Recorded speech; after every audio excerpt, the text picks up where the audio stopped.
he doesn't have any slides. He's just going to talk, and again, then Susan's going to be the first slide. Everyone that speaks is going to be Can you get them on my Yeah, I have two right there. What I'm going to do is we're just going to, since there's no breaks in between, we're just going to have the speaker mic and then swap them out. Okay. Do you know I'll be, how that I'm works? going to be pretty brief. So maybe I can just flip this on and clip it on. Yeah, I'll, if you like, I just set it up for you. And then when you're done, just come right over to me and I'll take it right over. I'm just going to do introductions, and I have it on for that. If you can also stand behind the podium, because we have a microphone in the podium. I'll do that. Okay, great. So I'm on. Okay. Okay. And then when you're done, just come over to me. I'll be over on this corner. Okay, great. You're,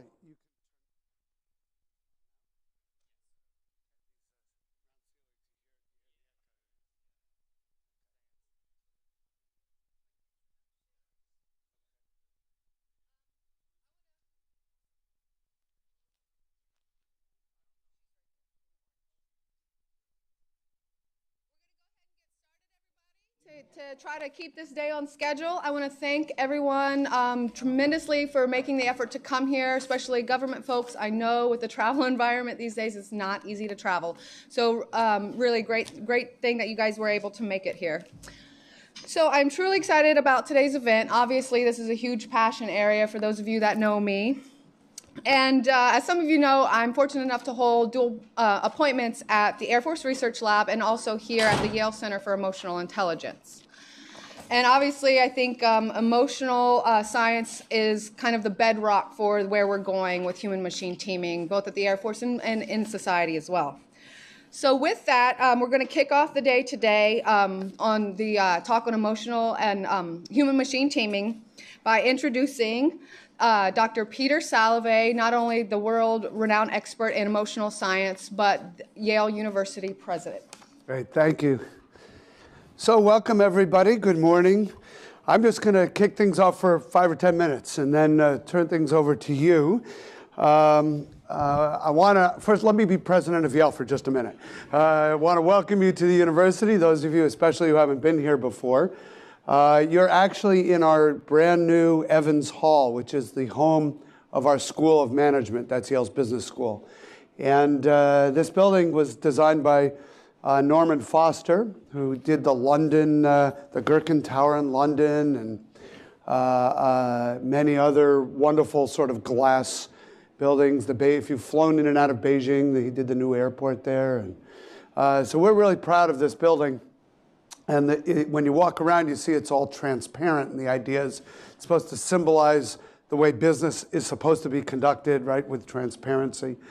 And but what's great is you get to see what everybody else is doing in the school, and people love using these buildings. All the classes are in these vault-like spaces, but they're all set up differently depending on what you want to teach and how you want to teach in different configurations. Anyway. Welcome to Yale and welcome to School of Management. If any of you are here and have any extra time at all in New Haven, the one thing to do is go visit the Yale University Art Gallery, which is on Chapel Street and has been expanded and is the single best collection of art on a university campus, certainly in this country, maybe in the world. And so that would be my one suggestion. I've been president just for a year, but I've been at Yale for 33 years. And during most of that time at Yale, I've worked on the psychology of emotion. And as a graduate student, as a faculty member in the Department of Psychology. And the basic assumption that our lab has made, and our lab continues now as the center that is hosting you today, the Center for Emotional Intelligence, the assumption we make about the emotions that I think is really important as a starting point is that we have evolved an emotional system that communicates or conveys information that has value in helping you think about things and in social interactions. And that is a switch from the way emotions were often thought about in psychology through its history. It's not a perspective that's inconsistent with, say, how Darwin might have thought about the emotions, but it is, in most of the 20th century, inconsistent with the way psychology thought about emotions. Psychology often thought about emotions as almost like wisdom teeth or your appendix, right? Something left over, something vestigial from our animal heritage that now in modern society gets in the way, right? They scramble up your thinking and make you irrational. They motivate behaviors that might have helped you survive when, in caveman days, but not in modern society.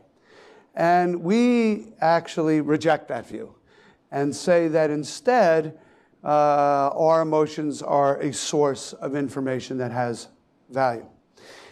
And really, we spent many years in our lab arousing emotions in different ways, through music, through film, through getting people to recollect events from their lives, and then looking at the way in which the arousal of those emotions would affect basic cognitive processes, what you pay attention to, what you can remember, your perception of what's going on in your body, so perception of physical symptoms, for example, judgment and decision-making, and even motivations to engage in different kinds of behavior, like helping another person. And what we noticed over time in doing that kind of work is that there were individual differences in how people responded to emotions. I was never interested in individual differences. I was trying to just show kind of normative, nomothetic relationships between the arousal of emotion and thinking and behavior. But some people at the end of the experiment would say to us, well, what was that all about? And be completely confused about what they had just experienced. And other people would say to us, unfortunately, well, you were trying to make me feel a certain emotion, weren't you? And then you were asking me about memory. And they would make all the links. They would sort of figure out the experiment. And began to think about what was different about the people who immediately could figure out that we were arousing emotions, that we were looking at connections between emotions and thinking and behavior, and the people who are oblivious. And began to postulate that maybe there is an intelligence about emotions that lets you capture the positive ways in which they can guide your thinking and motivate adaptive behavior. And so I won't tell you the whole story because it's it's one of these long tales, shaggy dog tales. But in the late 80s, Jack Mayer, who's a professor at University of New Hampshire, at that time he was at SUNY Purchase, and I began just talking to each other. We were doing this emotions work. He was doing intelligence research originally, but then had gotten involved in mood and memory research with Gordon Bauer at Stanford. And we started to throw around the idea of maybe there's an emotional intelligence. What would it look like? What would the skills be? And we wrote a paper that we actually sketched out at a conference, and that was ultimately published in 1990 called Emotional Intelligence. And while the term has been used here and there, that was really the first paper that kind of laid it out in the way that we understand it in psychology.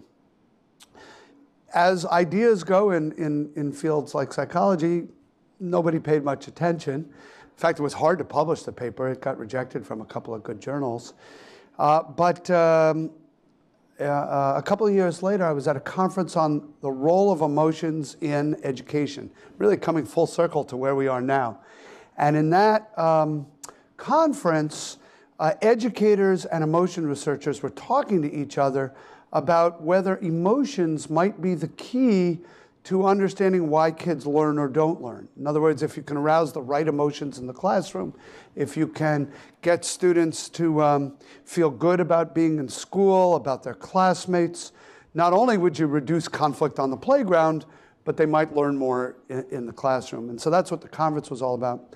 And the person who had gotten the money to convene that conference was Dan Goldman, that time a psychologist who had become a journalist and was writing for the New York Times. And he used to write on Tuesday a column on behavioral science. And I presented our model from the 1990 paper. Dan said, this is a really great way to understand emotions.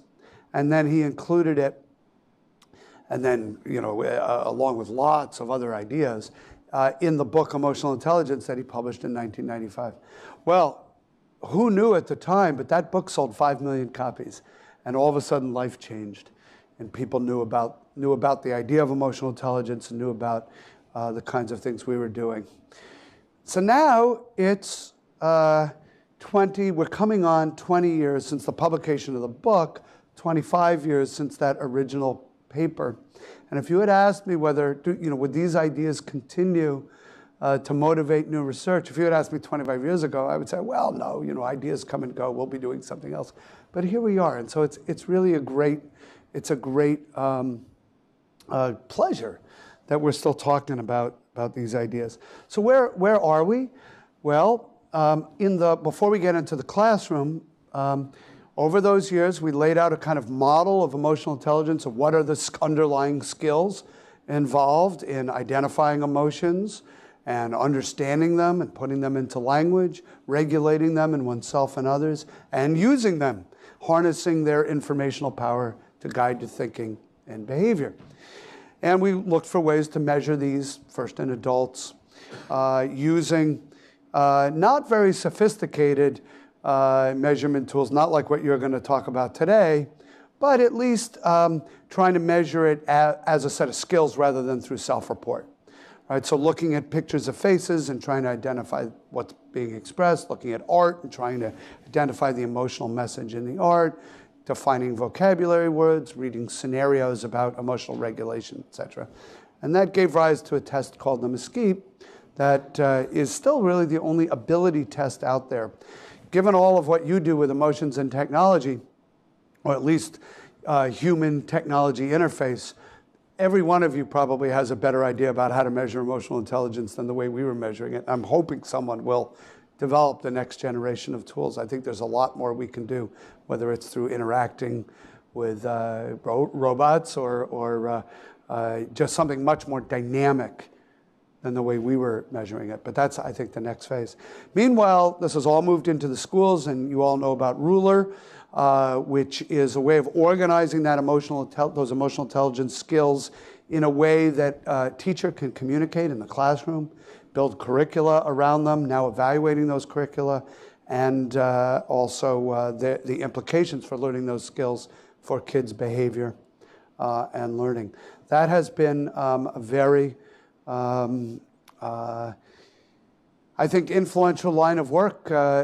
Schools all over the world are adopting the curriculum in various ways and recognizing that emotions, just like Dan Goleman thought when he organized that conference in the early 90s, emotions might be the key to student learning. I want to really thank Charlene for stimulating us to move in some new directions. I say us, I really mean everybody here. And for Brian Scassellati, who brings the robotics expertise over from the computer science department. He already has extensive collaborations at Yale in the Child Studies Center and elsewhere, looking at the ways in which machines, like robots, can be used to address issues of psychological importance, to test, to educate. But I wanted to thank Charlene and Brian because for our lab, this is a new direction, relatively new direction, and we're very, very excited about it. I think I feel like maybe we're moving emotional intelligence research, very squarely from the 20th century into the 21st century when we start to look at the interface between humans and machines in the emotional space.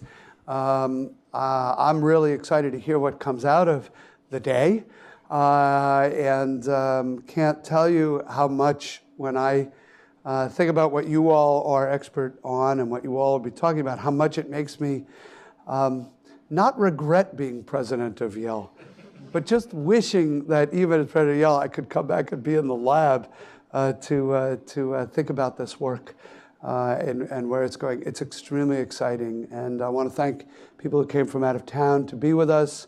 And I especially want to thank, now I'm going to put my parochial perspective on, as emotional intelligence researcher and psychologist, I want to especially thank those of you who are bringing perspectives from other fields and methods and technologies from other fields to bear on these questions that we're so interested in, because I think you're going to change before our very eyes the way we think about emotions and emotional intelligence, but also the way we can test these ideas, and that's just so important.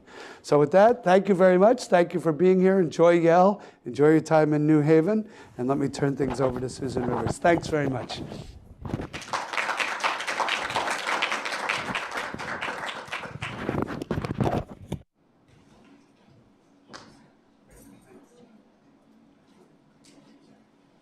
All right, before Susan gets started, if you want to load your, thank you so much. Thank you. If you want to get your talk set. I just do want to make a few administrative notes to everybody. So everybody should have a folder that you picked up, your name tags, all that stuff. Most of you have the name tags. Yep, found the little slot there for it. Also in the packet, there's an envelope for those of you paying for lunch. If you want to, put the money, what was it, $9.50 in there in whatever form, and just drop them off at the table up here or give them to Marissa. There's also a release form in there for any photographs that you're a part of today. If you could sign that and turn that in again up at the table, it would be great. So for everybody's awareness, I think I sent out the information in the emails, but I do want to just call your attention that this is being streamed live on YouTube, so just awareness for that. But that's only the morning talks, the afternoon demos and workshop and lunch. We won't stream lunch, right? So, okay. So, and for the remaining talks today, for the speakers, if you would just hold your questions until the end of their talk, and we will hopefully manage time well enough for that. So, our next speaker is Dr. Susan Rivers. She's the Deputy Director of the Yale Center for Emotional Intelligence. Susan's research draws from social and health psychology to examine conditions that promote and impede healthy living across the lifespan.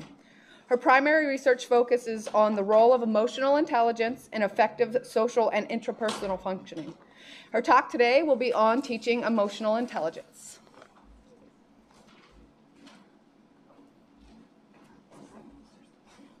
This room is very highly teched. Let me put this on. Hold on.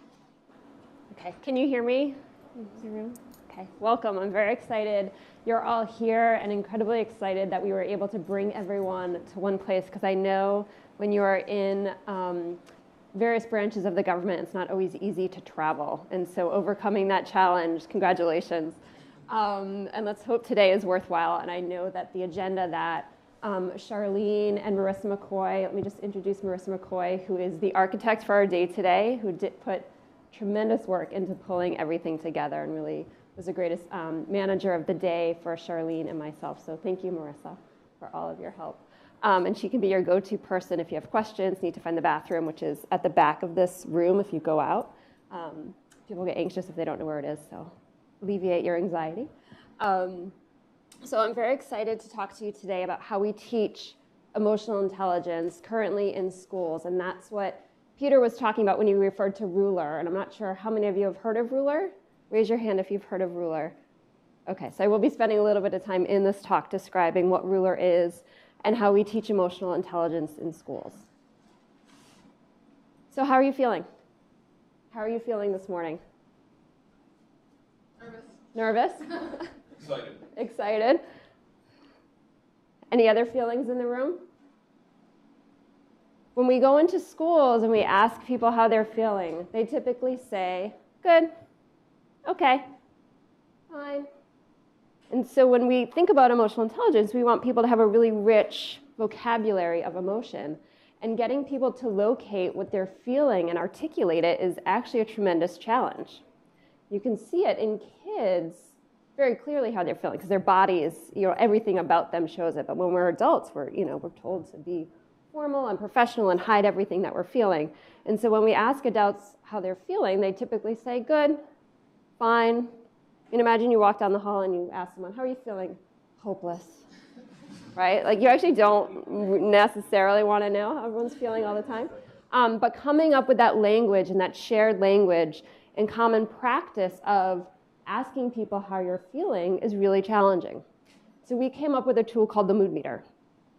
And so what we did is we looked at the science of emotion and how are emotions, feelings, categorized.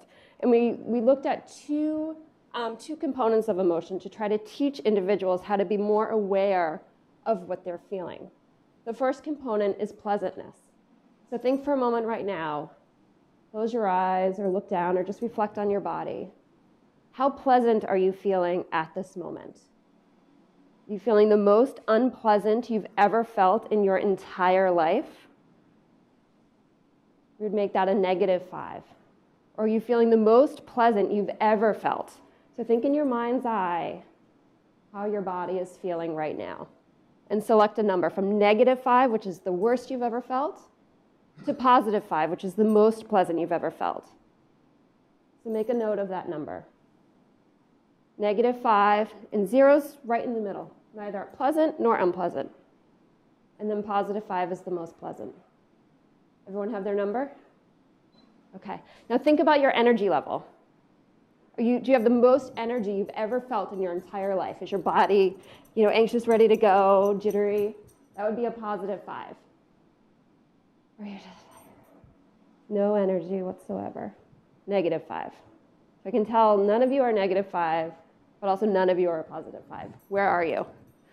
-5, and 0's like in the middle, pretty balanced, to +5. Okay, and write down your number for there. And then plot that number on the mood meter. Can everyone see the numbers? Okay. So pick, if you're in the positive for pleasantness, you're somewhere in the yellow or the green.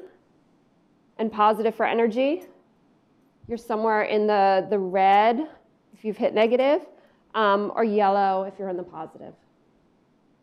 How many people are in the red right now? Good. How many people are in the blue? Anyone low energy, slightly unpleasant, very unpleasant? Anyone lying to me? How about the green? Low energy, but relatively pleasant. I think you're always in the green, yes? Others in the green? And how about the yellow? Awesome. Yellow is the best place to be for creativity, and that's what we're hoping to engage in today is creative brainstorming thinking. So try to keep that yellow energy up. We'll try not to be boring in our presentations. So now, in 10 seconds, think of the word that describes what you're feeling. Start. Come up with the word that describes what you're feeling. Okay? Brian, what's your word? Mellow. Good. Who was in the yellow? The yellow word, Lance. Enthused. Other yellow words? Intrigued. Any other green words? Calm. Anyone not come up with a word? You can quietly raise your hands on here. It's really hard to come up with a word. So when I get on the phone with my director of the center, I'll say, hey, how are you today? I'm like, good. He's like, how are you? I'm like, good. I'm like, we're not very emotionally intelligent when we actually talk to each other. So it's hard to come up with that word.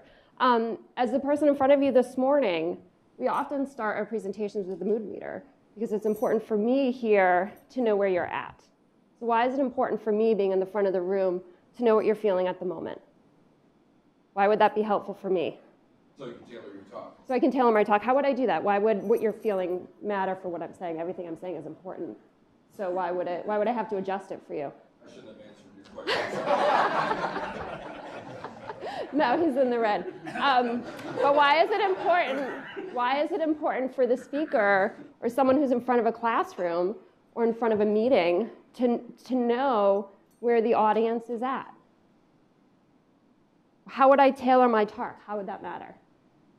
And why would I want to do that? I want to get people into the upper right. Always? Almost always, sure. Almost always? Okay. Other thoughts? If you're a good teacher. If you're a good teacher. Okay. You want to match the mood. Match the mood. You can be more relatable and build rapport if you're at the same, you can reflect the same general tone. So if I can reflect the same tone of the audience, then you'll feel like you're with me and we're sort of on this journey together. Okay, so what if I'm in front of you and many of you are in the red or in the blue? What would that tell me? Maybe that I've offended you. Or if you're a child in a math class and you're in the blue. Why would it be important for the teacher to know that? Right? They might feel like really helpless that they can't understand a really challenging math problem. Right? And so the teacher who's aware of that might be able to tailor or differentiate her instruction or the support that she gives that child based on the feelings that they have. Okay? And so that's the basis of all the work that we're doing. So why do emotions matter? How do they impact the interactions that we have? And how can we use that information to change how we're interacting to try to get to the outcome that we're looking for? About a year ago, the Wall Street Journal did an article that said, business schools know how you think, but how do you feel? There's all these screens, but I can't read any of them. Forget what you know. Business schools increasingly want to know what you feel. So why would this matter in business? Why would feelings matter in the world of business? Well, people can make their decisions based on emotion sometimes. The wrong place. So inherent in your response, the response was people can make decisions based on their emotions and often the wrong decisions, paraphrasing somewhat. Okay, so the idea that emotions might block or hinder us from making a good decision. Have you ever made a bad decision? Anyone in the room made a bad decision? Have emotions been involved when you've made a bad decision? You're feeling anxiety or pressure or stress, right? And so emotions can hinder our decision making. Can they help our decision making? Anyone have an example of how emotions have helped us make a good decision? About choosing to marry someone, right? So the feeling of love or attraction might lead us to marry, hopefully, the right person.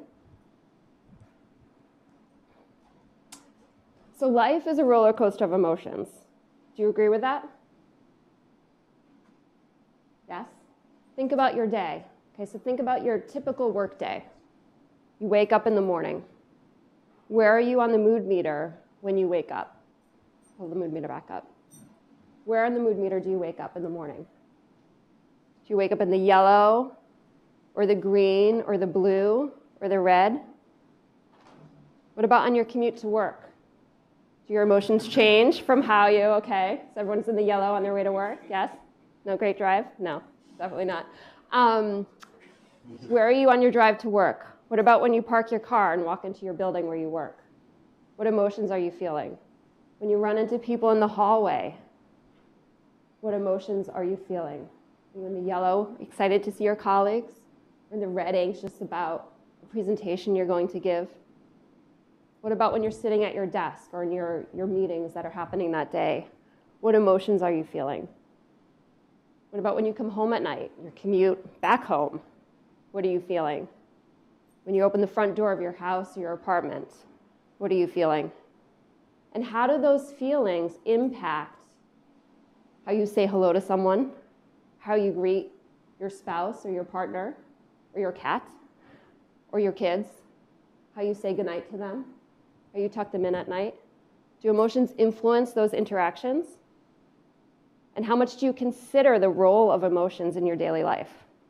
Do you reflect on what you're feeling and consider how it's impacting how you open a meeting, how you collaborate with someone, how you help someone with an issue? Is this part of your daily life? We argue that it can be and it should be because emotions have value, as Peter so eloquently told us earlier. I wonder if there's a way I can make this bigger. Great. So at the Yale Center for Emotional Intelligence, our vision is to use the power of emotional intelligence to create a more healthy, effective, and compassionate society. And the way we do this is by conducting rigorous research and developing innovative and effective educational approaches. Right now, our focus is on schools, and we're looking at larger organizations going forward so that we can empower people of all ages with the emotional intelligence skills they need to succeed. And so in my talk this morning, I'm going to explain how we do that. So what are emotions? So emotions technically are short-term responses to a real or imagined change or trigger in our environment. So when we experience an emotional response, it impacts our thoughts and feelings, our physiology, our bodily expressions, and also how we behave. So consider something in the environment happening. John lies to Jane. What will Jane feel? If someone has lied to you, anger might be a typical response. Okay, so you have a cognitive change happening.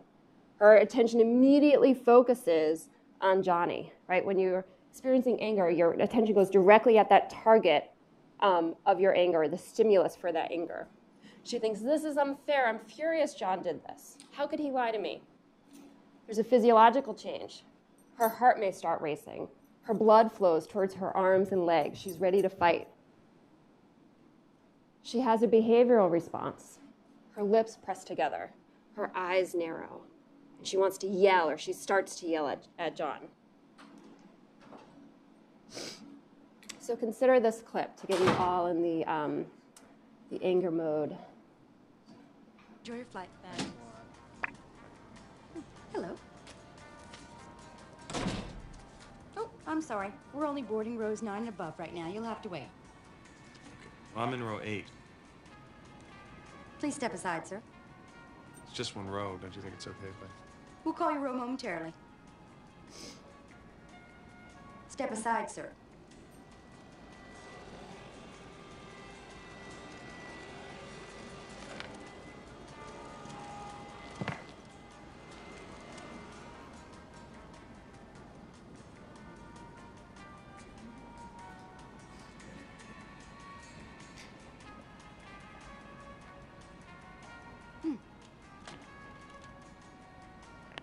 Thank you for waiting. We'd like to continue boarding the aircraft now. We're now boarding all rows, please. All remaining rows.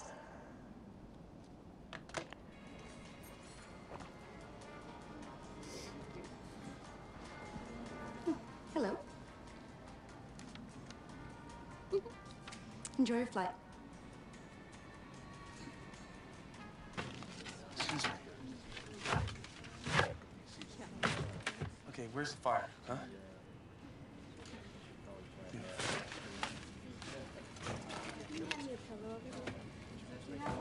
I'm sorry, sir. You're gonna have to check that. I got it. It's okay. No, I'm sorry. That bag won't fit. No, I'm not. Hey, I'm not checking my bag, okay? Okay, there's no need to raise your voice, sir. I'm not raising my voice. This would be raising my voice to you, okay? I don't want to check my bag, okay? And by the way, your airline, you suck at checking bags, okay? Because I already did that once and you lost it. And then I had everything screwed up very badly for me, okay? Well, I can assure you that your bag will be placed safely below deck with the other luggage. Oh, yeah? How do you know my bag will be safe below with the other luggage? Huh?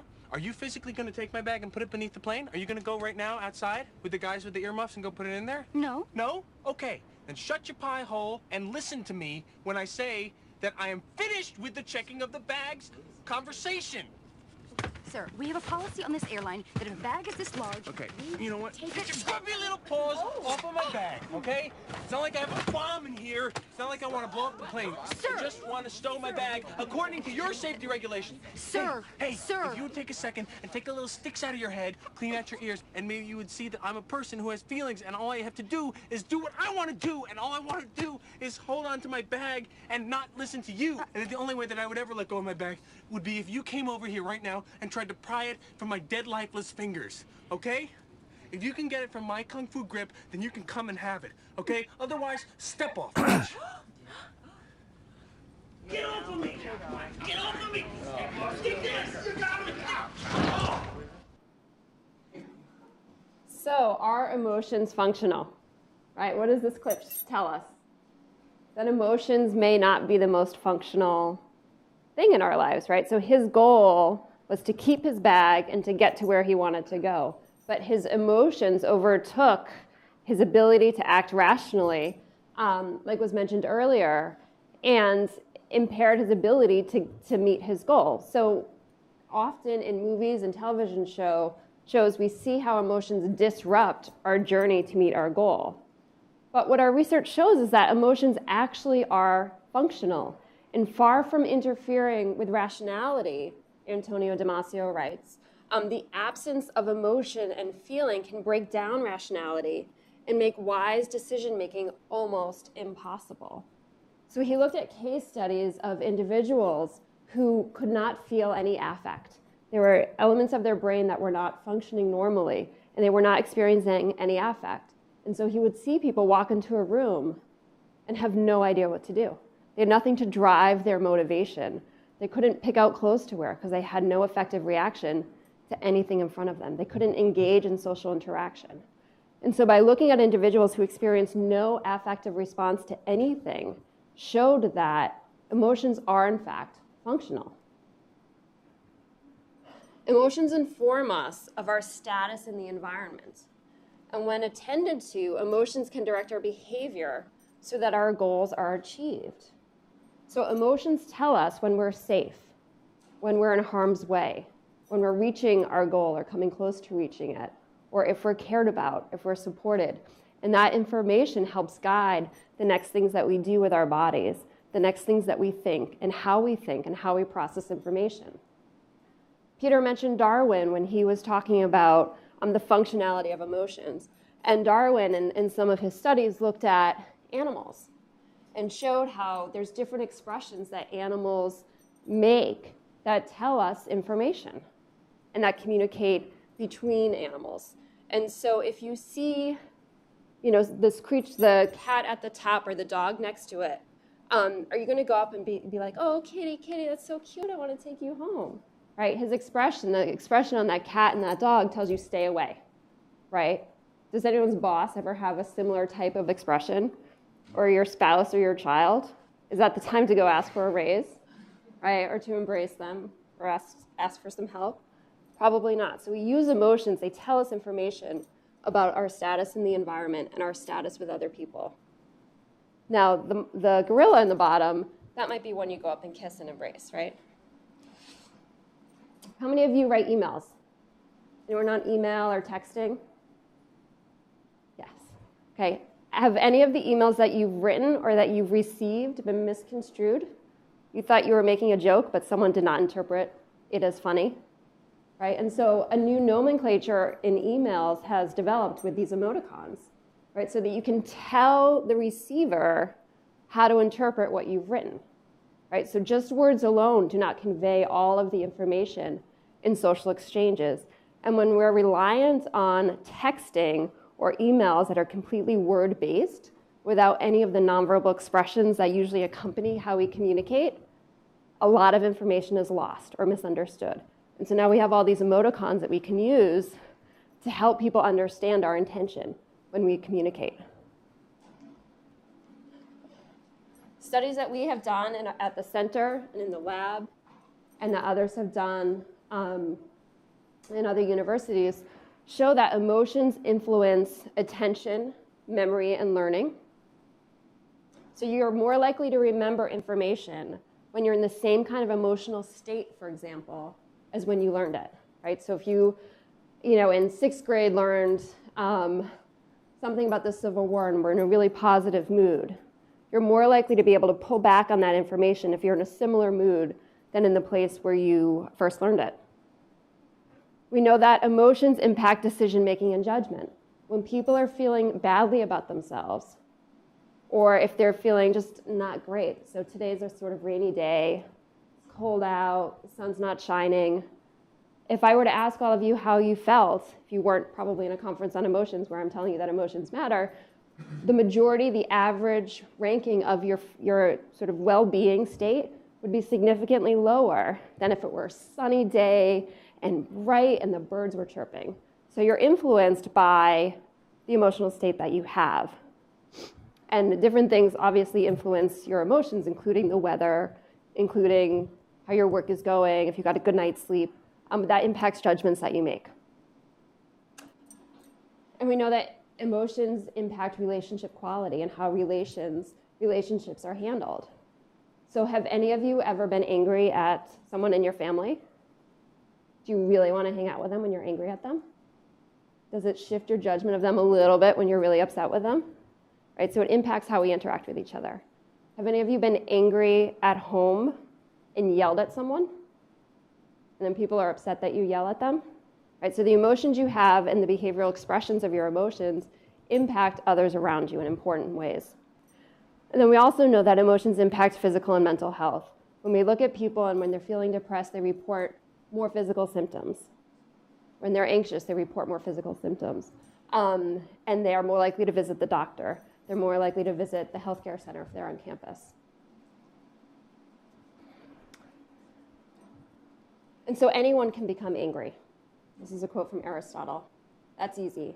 But to be angry with the right person and to the right degree and at the right time and for the right purpose and in the right way, that is not within everyone's power, and it is not easy.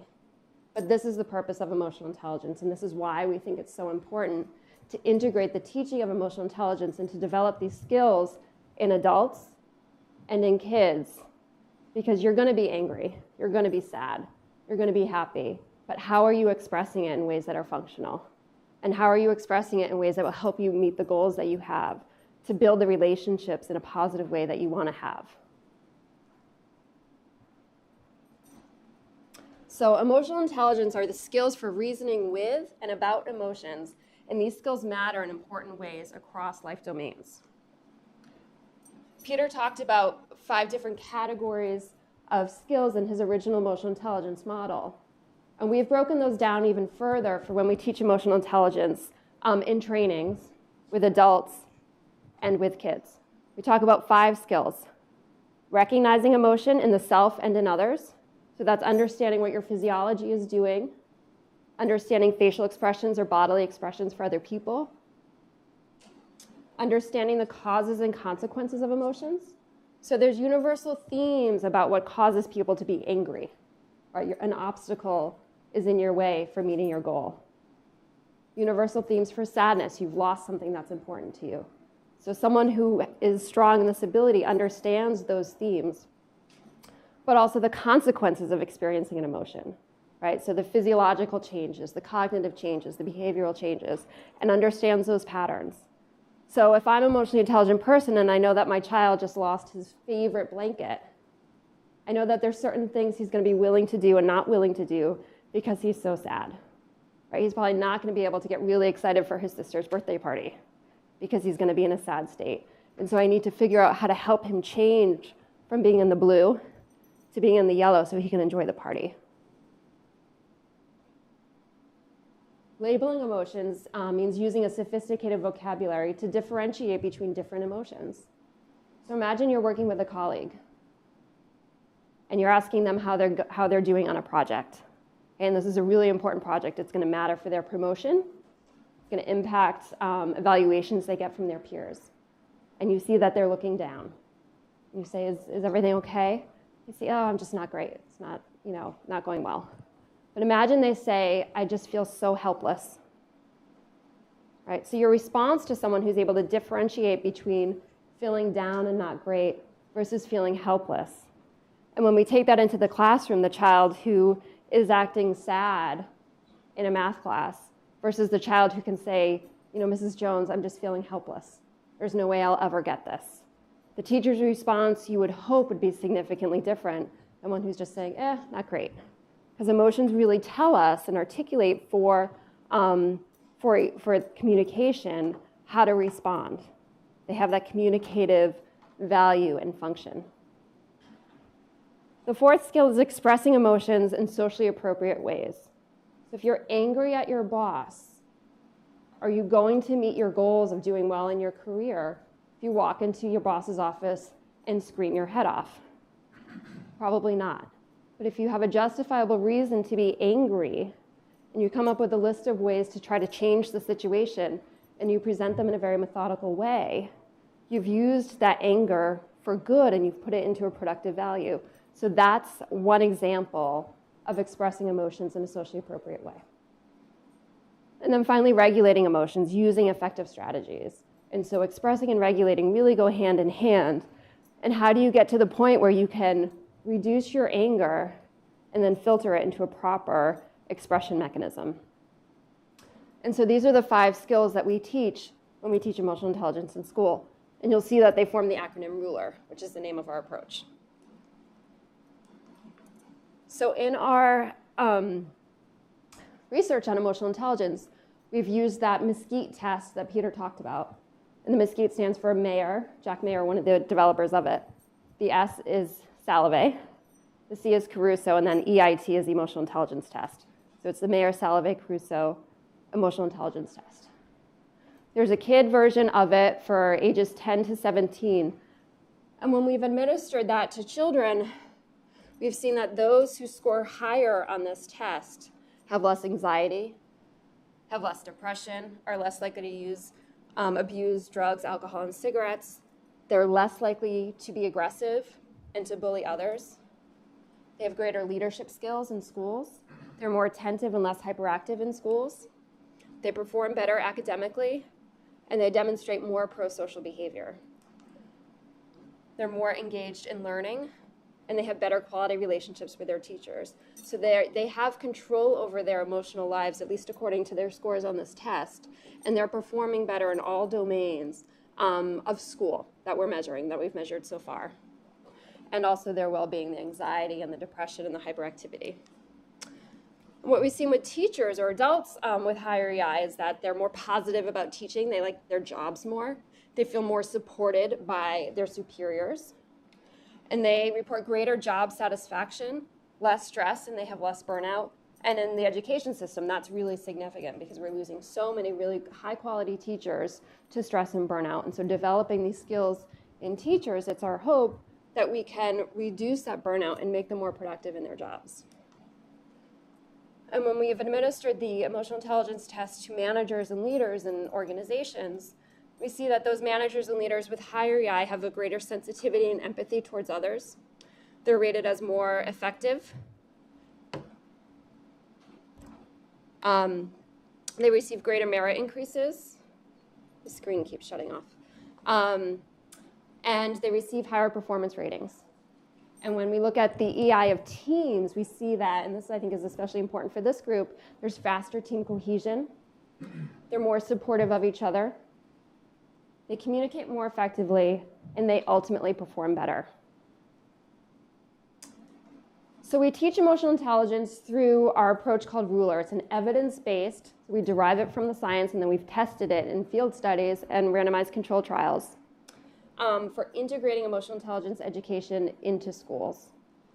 We do the work with the leaders of schools, so superintendents and principals and assistant principals, with all of the counseling support staff, with teachers, with the students themselves, and with families. It's a system-wide approach, so we changed the organization. We started by giving teachers a curriculum to teach their kids. We say, here it is, teach this. And what doesn't work then is that the teachers are not modeling the behavior. We really have to start with training the teachers how to embrace and how to model effective emotion regulation, how to embrace and model a sophisticated vocabulary for emotions and socially appropriate expression of emotion. So we start with the adults, and then we bring it down to the kids. And this is just one example of how it's really embedded into the system of the school. And I'm including this here to give you an illustration of the deep embeddedness of this as you're thinking about the work that you do in your divisions and in your organizations, to see how it's playing out at every single level.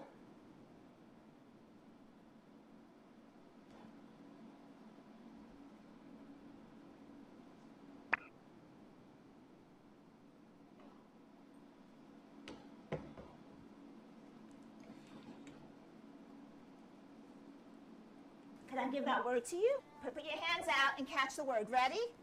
Meta moment. Meta moment. Catch it. Did you put it in your head? Yes. A meta moment is that one moment. It doesn't take that long. It's that brief moment, time between something affect you, when Mrs. Zaberka was rattling that paper, and the time I stopped to react to her. It didn't take long, did it? A few seconds. Meta moments are important because, like, you can just take a deep breath and relax, and you don't have to take it out on people, and you don't have to get all mad. Just like in the picture, Miss Ryan was like, "Oh, you don't have to be like that. You can just take a deep breath, and you can just put put yourself in a good place. When I feel mad, I take deep breaths. When I feel furious, I can talk it out. Some of my staff has said that this has been a life-changing program for them. They've been able to incorporate it into their own life with their own children and significant others, and they are leading a much better existence because they're taking those meta moments. So that uniqueness to the program of understanding it as an adult and living it first and then teaching it to the students is essential. I want you to take yourself to a time where you could have really used a meta moment. When was the time that maybe you didn't act the way you wanted to act? And I want you to picture it in yourself, and I want you to say to yourself, what could I have done differently? I take meta moments constantly in my life. No joke, it must take at least 5 to 10 a day, depending on the situation I'm in, and that's probably an understatement. My children, my own kids, I've taught them about it, about how we, rather than lashing out, let's take those deep breaths together. My classroom, which I know is, to me, is still part of my personal life. This is half my life, is my children in my classroom. They also know. It just makes them feel in a better state, more relaxed. It just brings it out, and it almost makes them forget what was so important about what just happened. Was it that important? My sister kicked me off my Xbox 360 when I was playing with my friend. And what did you do when she did that? I started to yell. How did your body feel at that moment? My body was feeling frustrated, and I was yelling and screaming. You feel frustrated here, but your body, what happens to your body? What happens to your body when you're frustrated? It gets tight, tightens up. Because did you get what you wanted out of it when you acted that way, or did she still just take it? She just took it and then my mom yelled at me. Because you're the one that got mad. See how that worked well for you? When I get a phone call from an angry parent or an angry taxpayer, I now take a meta moment before I respond. I think about it. I think about why they're saying that. I put myself in their position. I try to understand exactly what they're saying, and I don't react right away. It gives me time to think and think things through and not react impulsively.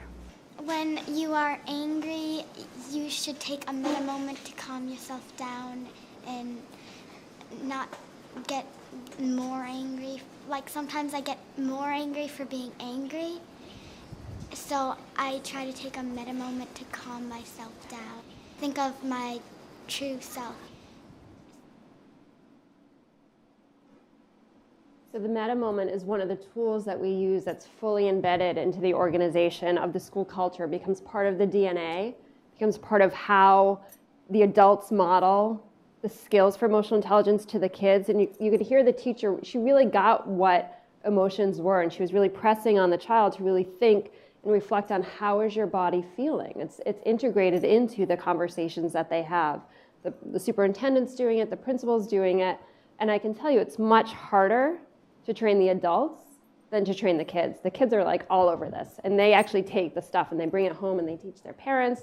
They help their teachers do it. They'll say, Mom, I think you need a meta moment right now. Why don't you take one?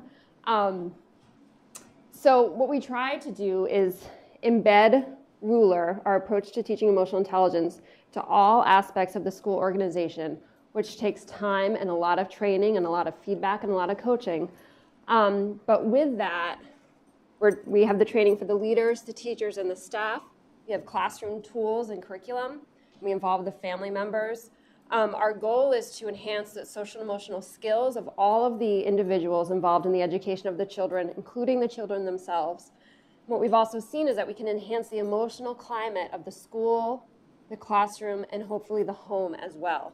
And that will lead to academic engagement and achievement for the child, better quality relationships, and ability to form and maintain those relationships across your life, as well as better health and well-being. I'm not going to go through any of the other tools, but I do want to show you just a little bit of data before I wrap up. That schools that have adopted Ruler in the randomized control trial that we did in 66 schools, we saw a 10 to 15% difference between the comparison schools and the schools who were randomly assigned to use Ruler in their emotional climate of the classroom. We went in and we observed these classrooms and looked at how the teacher and the children were interacting with each other, and we observed that and rated them and scored them on a whole bunch of different variables and behaviors. Teachers were engaging in more instructional support, and their classrooms were better organized. There were better systems in their classrooms. So overall, the classrooms were functioning significantly better than when they didn't have the ruler approach. When we look at outcomes for kids, we see that students who are in ruler classrooms in schools, they're less anxious and depressed. They're managing their emotions more effectively. They're better problem solvers. They're rated as having greater social leadership skills. And they experience fewer attention, learning, and conduct problems. And we are also seeing shifts in academic performance. And so our question today, based on some of this foundational knowledge, is what are the implications for human-machine teaming? And so our workshop is really going to focus on that later today. I'm really excited to exchange ideas. And just a couple of highlights for a couple of things that we're doing. We're trying to use technology to teach emotional intelligence. And so some of the work that Charlene will talk to you about is work that we're collaborating on, but we have a mood meter app. And so using the mood meter to develop your self-awareness around emotions. Every 2 hours, my phone beeps me. How are you feeling? Plot yourself. Okay, so I'm developing an even stronger emotional awareness. And then we have our little robots who you'll see at lunchtime. And Yolanda and Marissa can tell you how we're using robots, along with Brian, to teach emotional intelligence. So I'll end there, but I just want to leave with this quote by Maya Angelou, who just passed away recently. And she writes, people will forget what you said, people will forget what you did, but people never forget how you made them feel. So my challenge, I think, for this group and thinking about how more and more often people are interacting with machines, how do machines make us feel? And how is that impacting what we do? And how can we increase that interaction and the emotions that are involved in those kinds of interactions? So thank you for your time.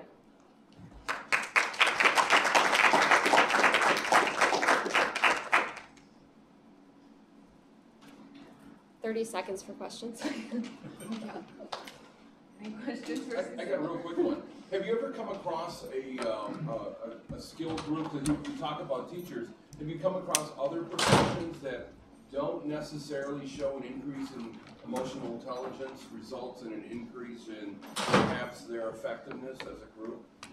From the training? Yes.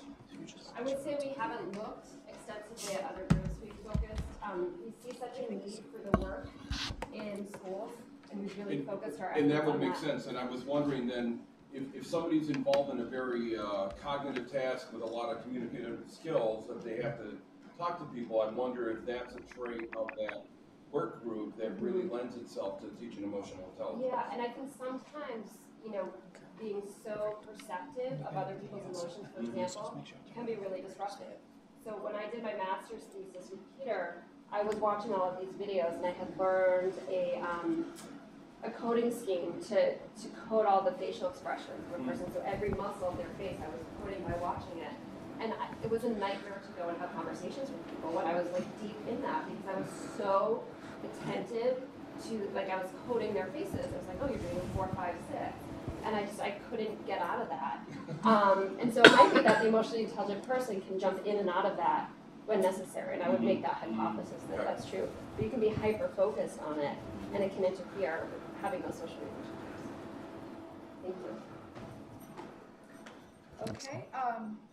I'm going to introduce the next speaker, and I did, in my anxiety of the morning, completely, I think, forgot to thank Marissa McCoy for everything she's done today, but also Susan Rivers, Brian Scassellati, and Yolanda Light for, again, all just coming together and being part of this. Really appreciate it. Thank you guys very much for, and then of course all the support from both the labs has been tremendous.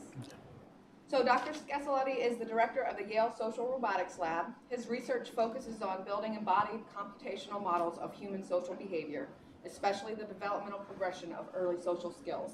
And I do want to say full bios are in those packets if you guys would like to see any more information, as well as contact and emails for everybody in attendance today. So with that, I'll let you do some time. Thank you. I have a very odd position both within the university and in my research world, in that the work that I do crosses over a lot of different boundaries. So I was trying to come up with a good way to visualize that, and I am a computer scientist and a mathematician, so Venn diagrams are sort of my native language here. So part of what we do is we try to build more intelligent machines, and this is an engineering and a computational effort on our side. But we do that for what we think is a unique reason, which is that we're really trying to understand human social intelligence and how it is that people are uniquely social and uniquely smart about the way that they engage the world. And for us, the robots are tools that allow us to explore that human behavior. They're a very unique kind of repeatable and reliable stimulus. So we engage also in methodologies out of cognitive science and psychology. But we also try to make a real impact on the world. And so we do work on being able to take this technology out of the lab and put it into classrooms and clinics and to build useful devices that actually are able to provide some educational or therapeutic benefit. So we also engage with both social psychology, educational, clinical best practices. So my students have this very odd set of methods that they apply to these problems. What I'm going to talk about today is I'm going to try to lay a little bit of groundwork for some of the demonstrations you're going to see later today. And a lot of that comes under the broad heading of assistive robotics. Now, assistive robotics has been around since the late 60s, early 70s, and most of it focuses on physically assistive systems. They build systems like this, the Locomat, that help you to recover from strokes or from nerve damage that leave you having difficulties with motor control. And so these machines move your limbs through a set of therapeutic routines to try to bring back muscle control and muscle tone. The robots that we build don't look like this and they don't act like this. They're much more likely to be cute and furry and fuzzy. And that's because we put them out into schools and clinics and we focus primarily on younger children because we think that's where the most impact can be had. So as we shift into this cuter, furrier world, it changes the kinds of engineering that we do and the kinds of questions that we address, but it also changes the kinds of challenges and problems that we get into. Now, before I get too deep into this, I want to address what is always sort of the elephant in the room for us, which is why bother to use a robot? There are such wonderful pieces of technology out there. Everyone has this beautiful computational tool in their pockets that is high-powered and extensible and easy to deploy things on. And yet we go and we build physical systems. And these physical systems are expensive and hard to maintain, and they're difficult to mass produce, and they're challenged to put out in the world. So if we're going to do this, if we're going to do this rather than build apps for your phone or for your tablet, we have to have a good reason why that physical device makes a difference. And luckily enough, we have two good reasons. And I'm going to tell you these two reasons through experiments because I like experiments and data is always fun and interesting. But they both resonate with what we already know from psychology and from our sort of naive understanding of human behavior. But let me tell you the stories first. An undergraduate of mine a few years ago proposed this experiment. She said, I want to compare directly a physical robot sitting next to you and a flat screen showing the same robot. So we set up this odd little design where people came into my office and they sat down next to either a physical robot or next to some live video conference feed with the same robot. And they had to engage in these office tasks. They had to do some proofreading for us and file some documents and do some random tasks just to get used to sitting next to the robot. And whether they sat next to the real robot or the virtual robot, the robot did exactly the same thing. It played back the same script. It ran the same program. And as they came into the room, the robot looked over at them, it would wave to them, they could tell the robot could see them, and the robot was responsive to them, regardless of whether it was physical or virtual. And we had them go through and do a bunch of these sort of tasks just to acclimate. But then we asked them to do one critical task. We told them, look, we sent them an instant message. We said, look, there are some books that are all over the place in the room. We need them to be put back where they belong. The robot knows where the books should go. And the robot then would stop the random fidgeting that it was doing and point to a pile of books and then point to a location on the shelf. And everybody was happy to go over and pick up the books and put them on the shelf. The challenge was, after doing this a few times, the robot pointed to this beautiful brand new pile of textbooks sitting on the corner of my desk and then pointed to the trash can. And the question was, how many undergraduates sitting in what was clearly a faculty office would be willing to throw away this multiple $100 pile of textbooks because the robot said so? And the answer, of course, changes depending upon whether you're sitting next to the real robot or the virtual robot. When they're sitting next to the real robot, 2/3 of them pick up the pile of books, walk over, throw them in the trash, turn around, and look for their next task like nothing ever happened.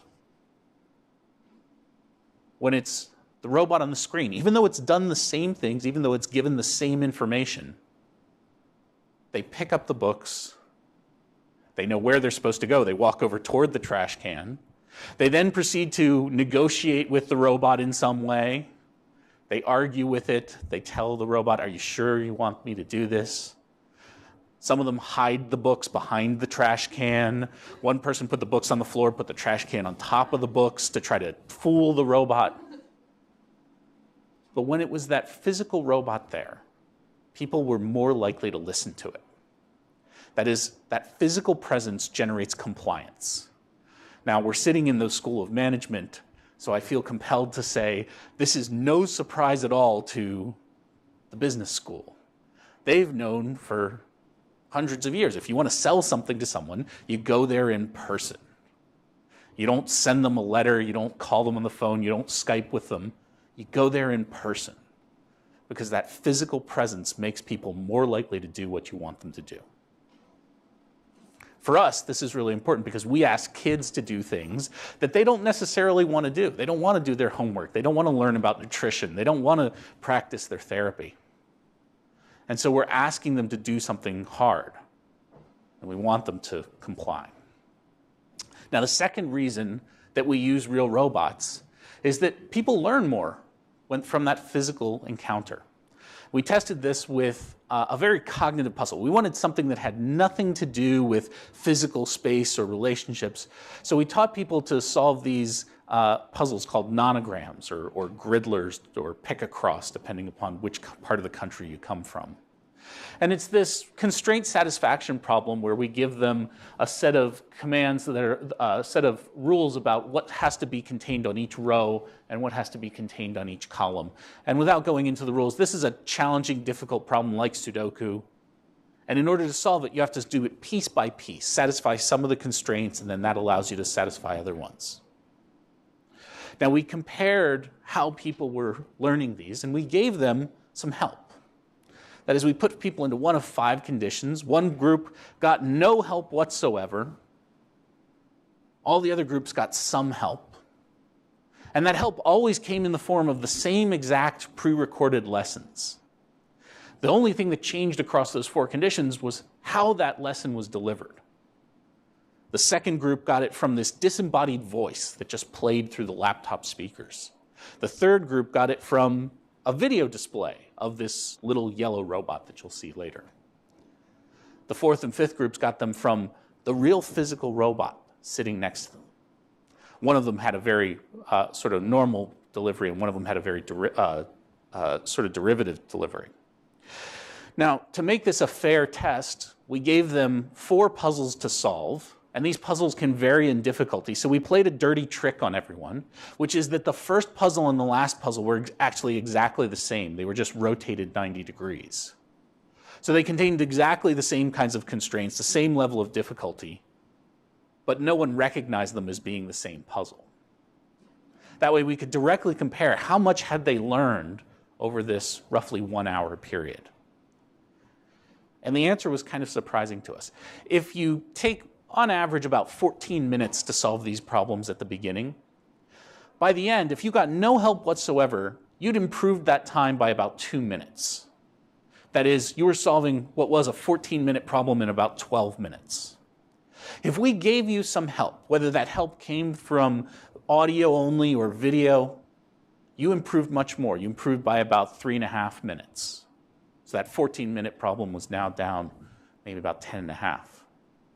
But if you got exactly the same information, the same exact lesson, delivered from a physical robot sitting next to you on the table, you improved by more than 5 minutes. Okay.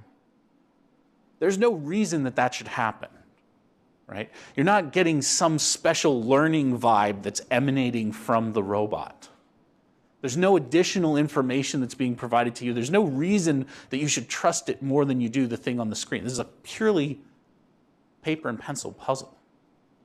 But yet that physical presence makes people learn more. And so when we want to maximize the learning gains, when we care about how quickly kids pick things up or adults pick things up, that physical presence makes a difference for us. Now, to break from that a little bit, I got started in this kind of work because I was very much interested in building social abilities for robots, and we were studying human social development as a way to do that. And that led us to some work involving the Child Study Center here, in which we were building robots for kids with autism. When we started this almost 14 years ago, autism was still almost an unknown disorder. People didn't know terribly much about it. You didn't hear about it in the news media. Today, it's a completely different story. Everybody knows what autism is. One of the things that we've kept relatively quiet, though, is the relatively startling things that happen when you put robots with kids with autism. And that's because we get these effects, but we have no idea why they work, still. But groups all over the world started noticing, look, if we put a robot with these kids, we see high motivation and sustained interest. That's not surprising. I gave a child a brand new robot toy and the kids were excited and they played with it for a long time. But what was really surprising is we started seeing some novel social behaviors coming out. And we had no good explanation for that. And this happened from groups all over the place using all sorts of different kinds of robots. So we didn't think it was anything particular to a specific design or a specific behavior. There was something unique going on here. Now, the bad news is this was all research that was done by computer scientists, and we had no idea how to do clinical work. So we did things like we took a robot, gave it to one child, and then said, look, it works. We've succeeded. We'll report an N of 1, and that'll be our victory. We had no idea what a control group was. We had no quantitative measures of behavior. We had no idea what diagnostic or inclusionary criteria we should be using. We took the parents' word for it when they said, yes, my child has autism. But probably our worst sort of sin in the early years was that we were looking almost exclusively at robot-directed behavior. And all the clinicians were coming to us and saying, we don't care how well the kids interact with the robots. What we care is how they interact with people. Now, the next slide, I want to show you a video, and I'm going to ask them to pull the camera down for this one because I am showing actual data, and we can't broadcast that, unfortunately. But this is a 12-year-old high-functioning child with autism encountering a little dinosaur robot. Now, the dinosaur robot we're controlling secretly, and we're having that robot walk across this little play mat. And as it walks across, there are these little rivers, and we've told the child the dinosaur is afraid of water. And to mimic much of the kinds of behavioral training that we do with these kids, we've asked them to say something encouraging to the robot. Many kids with ASD have difficulty producing the appropriate prosodic intonation. They can say the right words, it just comes out sounding oddly. And so we practice that in situations like these. Now, what I want you to watch is not only his engagement with the robot, but I'm going to show you a clip of him before and after. And I want you to notice the difference in him. And this is a 5-minute interaction. So here we go. This is his typical behavior. He's engaged in the conversation only to a very minimal amount. He's not facing us. He's not looking at us. He's echolalic. And then the robot comes out. And he's very excited to engage the robot. And you'll see him do a couple of things that are subtle but unique for him. You'll see him glance over at the woman here in brown. And these little glances here, you're going to see them in just a second. It's called social referencing. And we almost never see him do that. There he does it again. And here he is after 5 minutes with the robot. He's engaged in the conversation. He's not quite facing us yet, but he's got his head turned toward us. He's actually making some eye contact. And he's responsive. And this was the kind of thing that really got us going. We couldn't figure out why this was happening. We were incredibly excited. Our clinical friends thought we were the best warm-up act ever. And they said, give us one. We want to use it every day in therapy starting now. And we said, we can't do that. We don't have robots that we can just hand to you and that are going to keep working. And they said, well, just give us this one.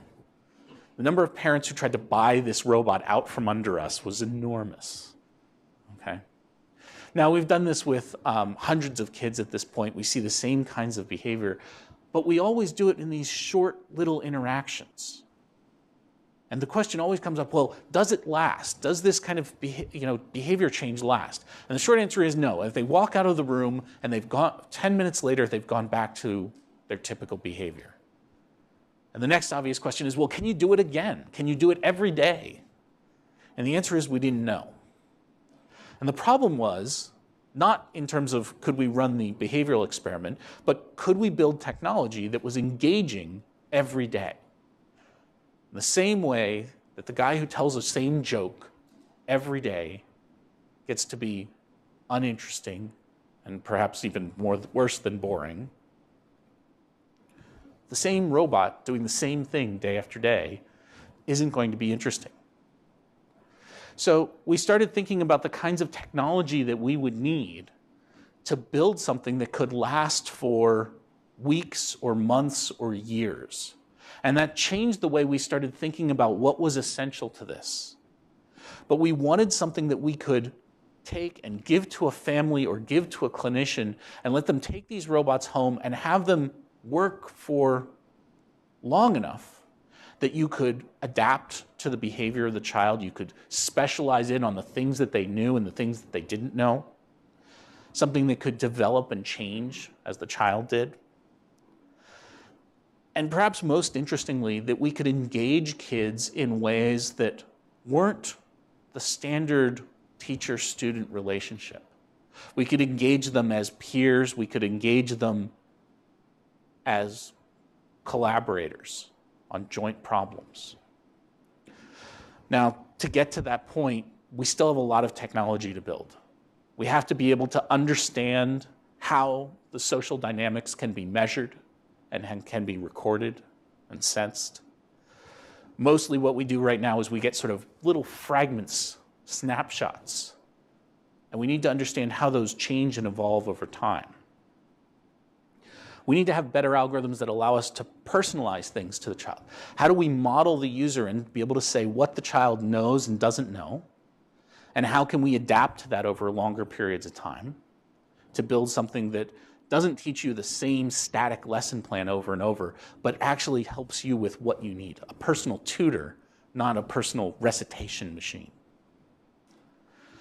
And finally, how do we build something that can actually guide you toward a long-term behavioral goal?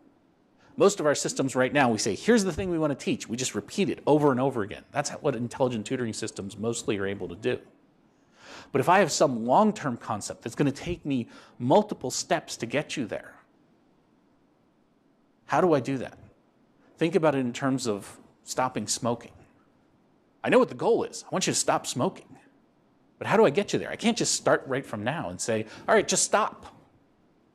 It doesn't work that way. I want you to be healthier. I want you to eat better foods. Okay, well, start now. It doesn't work that way. So we've been building things over the last few years to try to change the sort of momentary things that we can do now and stretch them out into longer interactions in more natural environments. And I want to jump ahead a little bit because before the end, I want to be able to just give you a couple of examples of the kinds of things we do. You'll see 4 different demos of this today that focus on various aspects of building novel technology out to understanding people and then finally applying it in the real world. But I'll give you 2 examples just before I go. The first is that we've been working with first and second graders, trying to get them to understand a little bit more about nutrition. Now, most first and second graders don't get to make their own food choices. Something gets handed to them for lunch and something gets handed to them for breakfast and dinner. But they're just starting to get to that point. And so we wanted to be able to get to them and say, here's some information so that when you're able to make choices, before you've developed bad habits, here are the kinds of things that you should think about. And so we built this little dragon robot and sent it out into schools, both on the East Coast and the West Coast.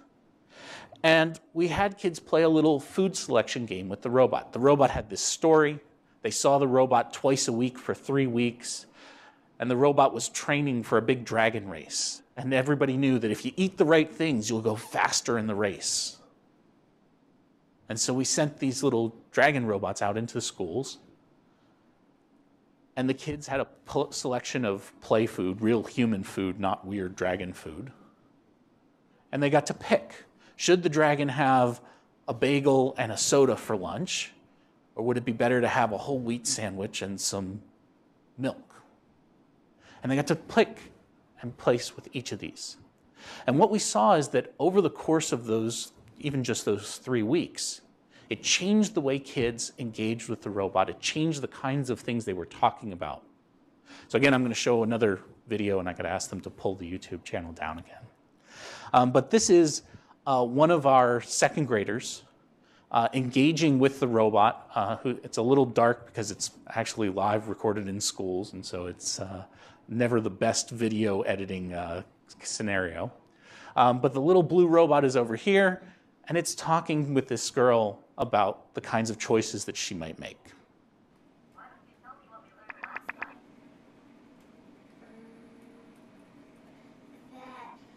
the wheat bread is healthy and water is healthy too. That's right. I should be eating whole grains and not drinking too much sugar. And so they go back and forth with this. And the great thing that we saw is that in the beginning, while we were getting kids very excited and engaged in the robot, and they wanted to talk to the robot, they wanted to talk about nonsense things with the robot. But after about 3 weeks, they were starting to talk about, you know, last night I got to pick, and I picked milk instead of juice. And relating what they had done with the robot to a choice that they made in their real life is the kind of transfer that we always really want to see. And so that was really encouraging for us. The second one I'll tell you is one that we've actually been running in the last couple of months, looking at trying to teach language skills. And so this is a little robot that we've also been using to teach emotional intelligence, but to give you the other version, since you'll see that one later. We've been teaching English grammar to kids who speak Spanish and Portuguese at home. And one of the things that's really difficult for especially first graders who are learning English is the difference between the English word make and the English word do. In Spanish, they're both the verb hacer. And depending upon the context, you either translate hacer as make or do. You make your bed, you make a salad, but you do your homework and you do your chores. And so we gave them some interactions with this little robot and asked them to translate for the robot. And the kids were very excited, very engaged. And I want to just show you one little bit of that. So here's one child, and again, we'll ask you to pull that video down, trying to do this translation task with a Spanish-speaking robot. Necesito mi gorro extra. Por favor, también dile que haga espacio para mi gorro en inglés. You can do a space more. So there's a standard error that we see all the time. Bueno, estamos listos para irnos. Deberíamos de hacer un baile para celebrar todo nuestro trabajo duro. So we've been looking at this not because we want to see, do robots engage kids? We know that. We aren't trying to see, are robots good teaching tools? We know that they can be. But rather, is a robot that actually knows the child and is personalized to the child, is it a better instructor? So, ASER, as we translate that, there are all of these different rules. Okay? If it involves creation of food products, then you make it. You make a pizza, you make a salad. We specialize these robots. The robots recognize each child, remember which things the child has been successful at translating, and in our treatment group, it then spends more time on those skills that the child hasn't done well with. It personalizes its instruction to the child. And in our control group, they still get to play with the robot, but it plays through basically the same sequence of instructions, equally distributed. And that personalized robot, the kids learn more from. It's not surprising. But that's what we need to see. We need to see that we can build technology that can really adapt, and in this case over a 4-week period, can engage kids one-on-one in a way that makes a difference individually to them. All right, I'm out of time, so I'll say thanks to the enormous number of people involved in these different projects. I've been very excited to be collaborating with the Center for Emotional Intelligence. There's a lot of fun results about bullying that you'll see later on, but I'll stop there. So thanks.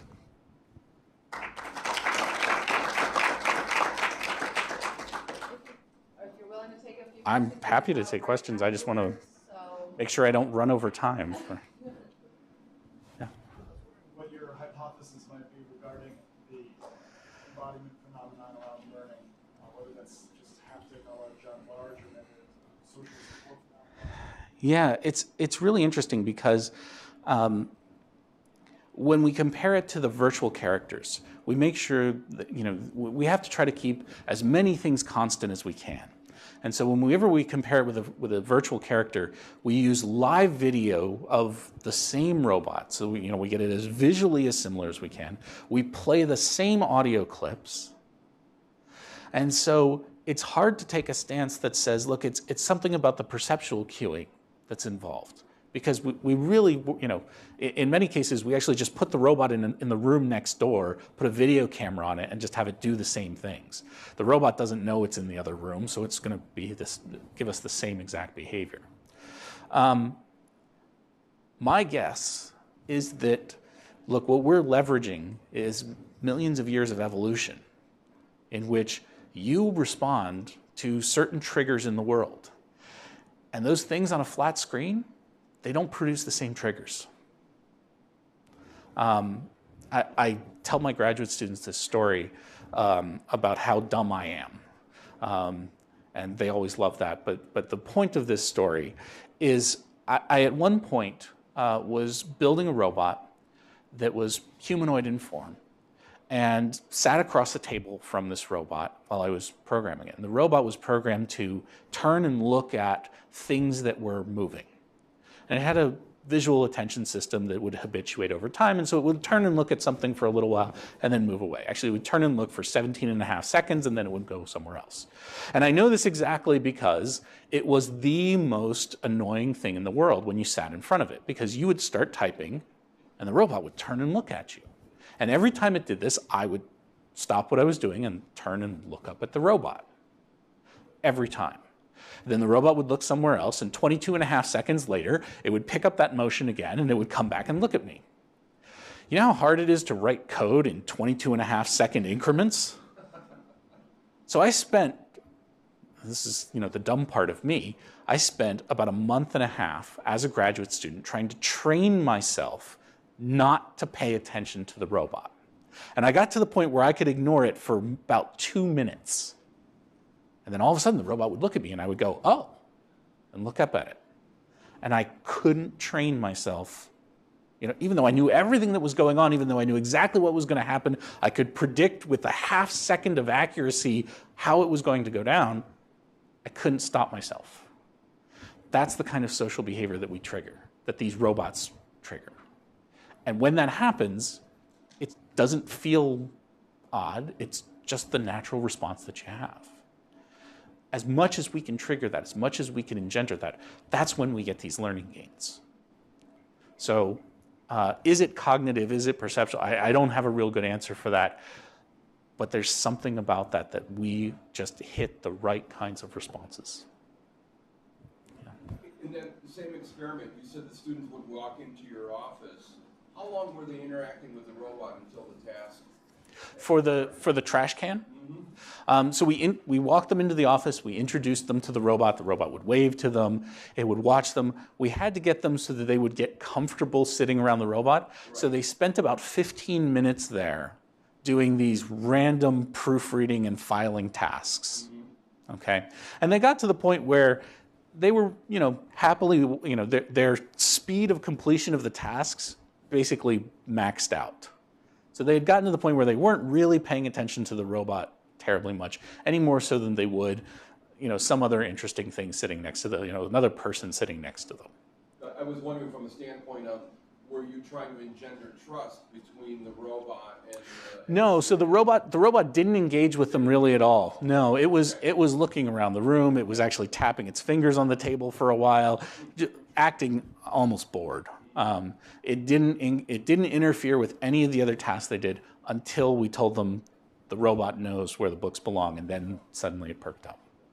So they had no real relationship with the robot. They did not engage in any collaborative work with the robot. It was just the fact that it was there. But it acted in a benign manner, though. Yes. Okay. Yes. And we had to introduce that in part because otherwise, the first 3 minutes, they sit there and they just stare at the robot. They just want to see what it does. We couldn't get them to focus on any of the other tasks. Okay, I think we'll go ahead and have a break now. If everybody could just be back in here at 10:15. There's still coffee, snacks. Feel free to bring those in here as well if you like. And the restrooms are just behind. If you go out of the door behind this classroom, just circle around. You'll find them.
You're not going to read that whole thing, are you? Yeah, not the whole thing, just snippet.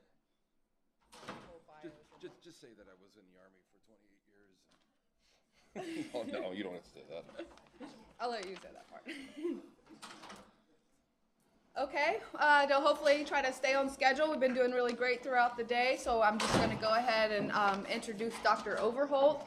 And as you can see, things are kind of transitioning now. So we heard from a lot of the Yale speakers earlier, and now we're going to transition to the services and have a representative from each service. So that's really great. I'm excited about that.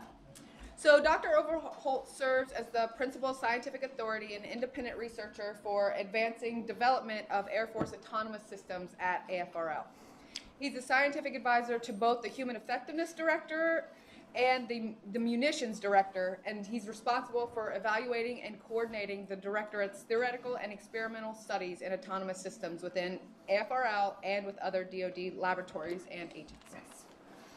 Oh, okay. Okay, great. Thank you. And first thing I want to say is tough act to follow after those two talks. Boy, those were fantastic. I'm just really in awe of some of the things going on. So I'm going to talk about human-machine teaming and where we're trying to go in terms of looking at how autonomous systems can benefit from that. Because when you think about autonomous systems, and there's a lot of obviously activity going on in the DoD right now regarding autonomous systems, and as people call them drones, we don't call them drones, but nonetheless, they're all thinking that they're operating on their own, and they're certainly not. They operate in a way that is very much tied to what the human operator or the service operator intends them to do. So I'm going to talk a little bit more of a vision and a strategy, specifically what the Air Force is interested in going toward here. Let's see here, I got this right. Should work. There we go. So this idea quote from Dickens, it's the best of times here. In terms of the best of times, and I guess on YouTube they're following me, so I guess no matter where I go, this is going to follow me. I was hoping I could escape, but unfortunately not. So best of times, obviously we have this significant abilities to measure and sense. You know, we have this great amount of sensors, but with this comes this enormous amount of data. So the analysts looking at data, and this is very, very much data-driven, are overwhelmed with this data. Now, they do a really, really great job of it, but as we become success tends to breed, you know, more of an implementation of this kind of capabilities. And so when that particular thing starts to happen, we're starting to really task and cognitively load these guys. So we're going to ask them to stay on shift longer. We're going to ask them to look at more data, and it gets to be extremely complex and tasking. The other thing apart about this is we talk about the system, like I said, in name only, unmanned in name only. And again, for those that don't know me, I spent about 28 years working as a roboticist and an engineer, research engineer, working for the Army, and then coming over here, and I was kind of that attitude that the human didn't really matter when it came to operating robots, operating unmanned systems. I was all about just trying to get the robot to do something of interest. And then I come over to the Air Force, and then one of the first things they introduced me to is this notion of all the support people that are involved when you're talking about something like a Reaper. So you have a couple of, so this is the pilot station, pilot and a sensor operator, and there's somewhat of a supervisor and maybe somebody acting as a go-between, being able to just go and run and do things. And then you have all of these people, and they consider all these people being central and tantamount to this being able to be operated. So when you look at this, so you're talking about many pilots, because we're not talking about a mission that's going to last for a few hours. Potentially these missions are lasting for 18, 24 hours, maybe even in the future longer than that. So long dwell aircraft. And then they're collecting just an amazing amount of data. So they're collecting data that may be full motion video, other types of intel data, and other types of signal data that they're getting. And they're looking at different modalities. So they could be looking at visual, they could be looking at hyperspectral, they could be looking at text. They're hearing things in their ears from other people. So all of this stuff is going on. So it's so an unmanned only, and it gets even further exacerbated when when you go back and you look at this notion here of what they call a combat air patrol, when you have 4 of these vehicles and all the different people coming together, you have as many as 250 individuals that are supporting the application of 4 unmanned systems. So we can't keep throwing people at this problem. So, you know, and again, there's obviously things going on in industry as well, where data analytics is driving a lot of our business right now. So certainly trying to overcome the issues of, like I said, of being able to team with these kind of systems, especially when critical decision making. So here's some images just from the kind of things I'm talking about here. This could be some kind of control center, and you look at all the different things, big screens, everybody has their own individual screens.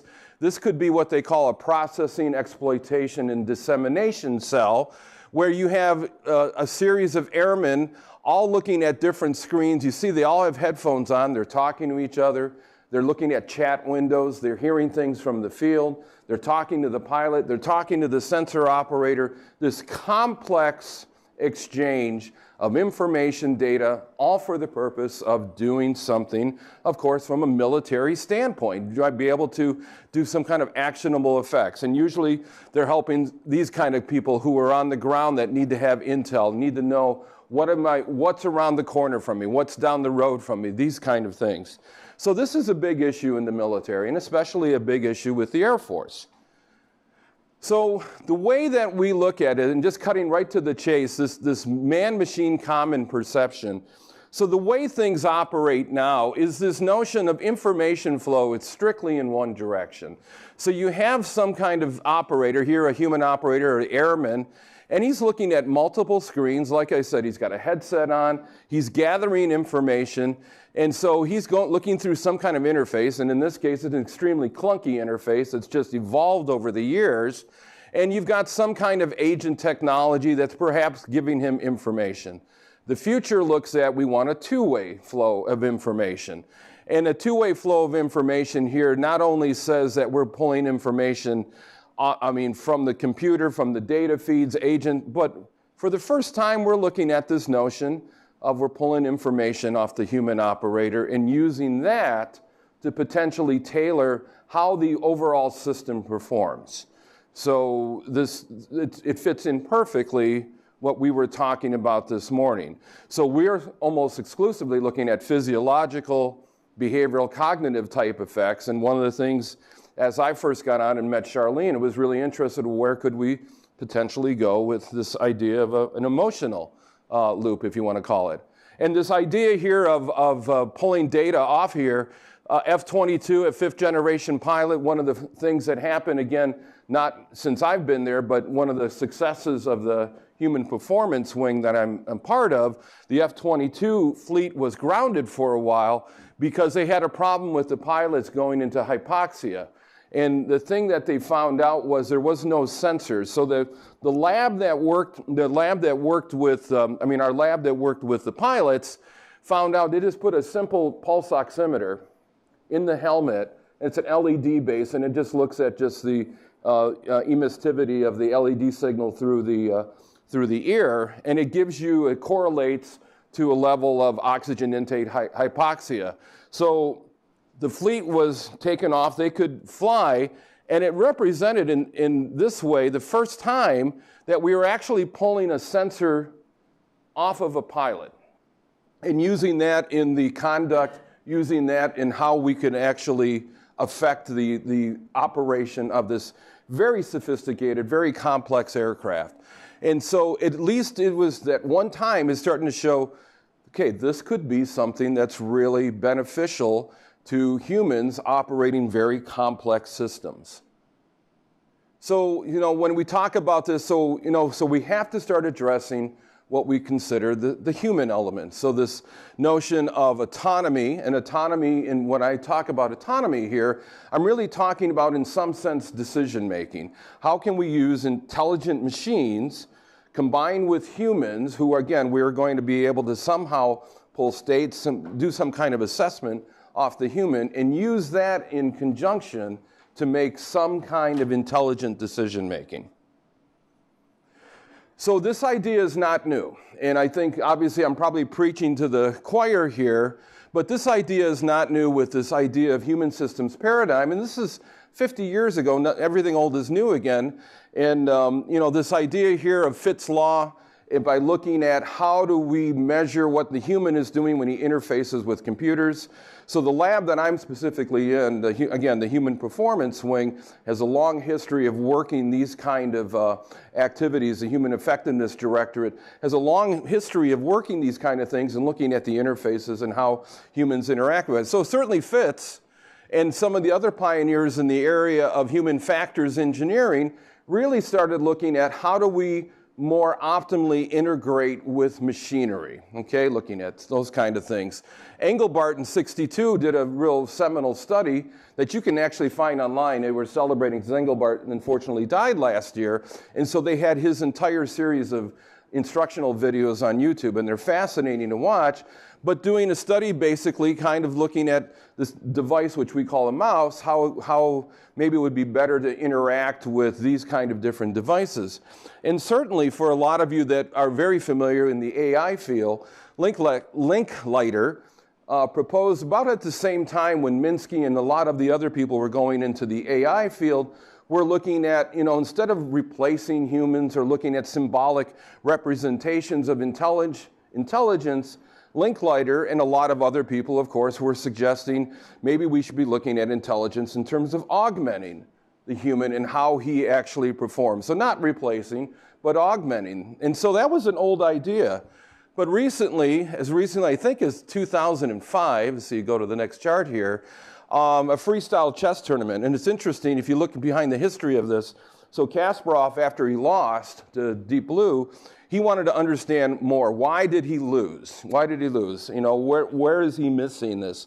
And so him with some other collaborators came up with this notion of this freestyle chess tournament and was you could come there if you had access to a supercomputer, you could be grand challenge, you could be a team, grand masters, or you could be novices. And one of the interesting things in the few years they had that, you had a team here of 2 amateurs using 3 laptops in a voting scheme, and they beat a series of grandmasters. So it really represented kind of almost a seminal moment in current technology in terms of decision making, that something else is going on here when we have human intuition and reasoning combined with some of the great capabilities that a computer can do. So that kind of that mixed initiative, or let's play into what is good about each one of the participants in this particular area.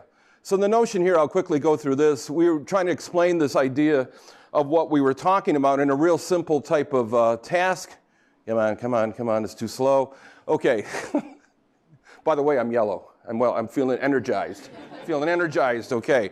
And so this idea here, no, machine doesn't normally outperform a human, but in a cognitive task where you're doing some kind of repetitive cognitive task over a long period of time, humans get fatigued. So even initially, of course, when a human way outperforms a machine, any kind of algorithm, at some point in the future, maybe the machine, even though it isn't really designed to do as good as a human does, in certain tasks it will outperform it.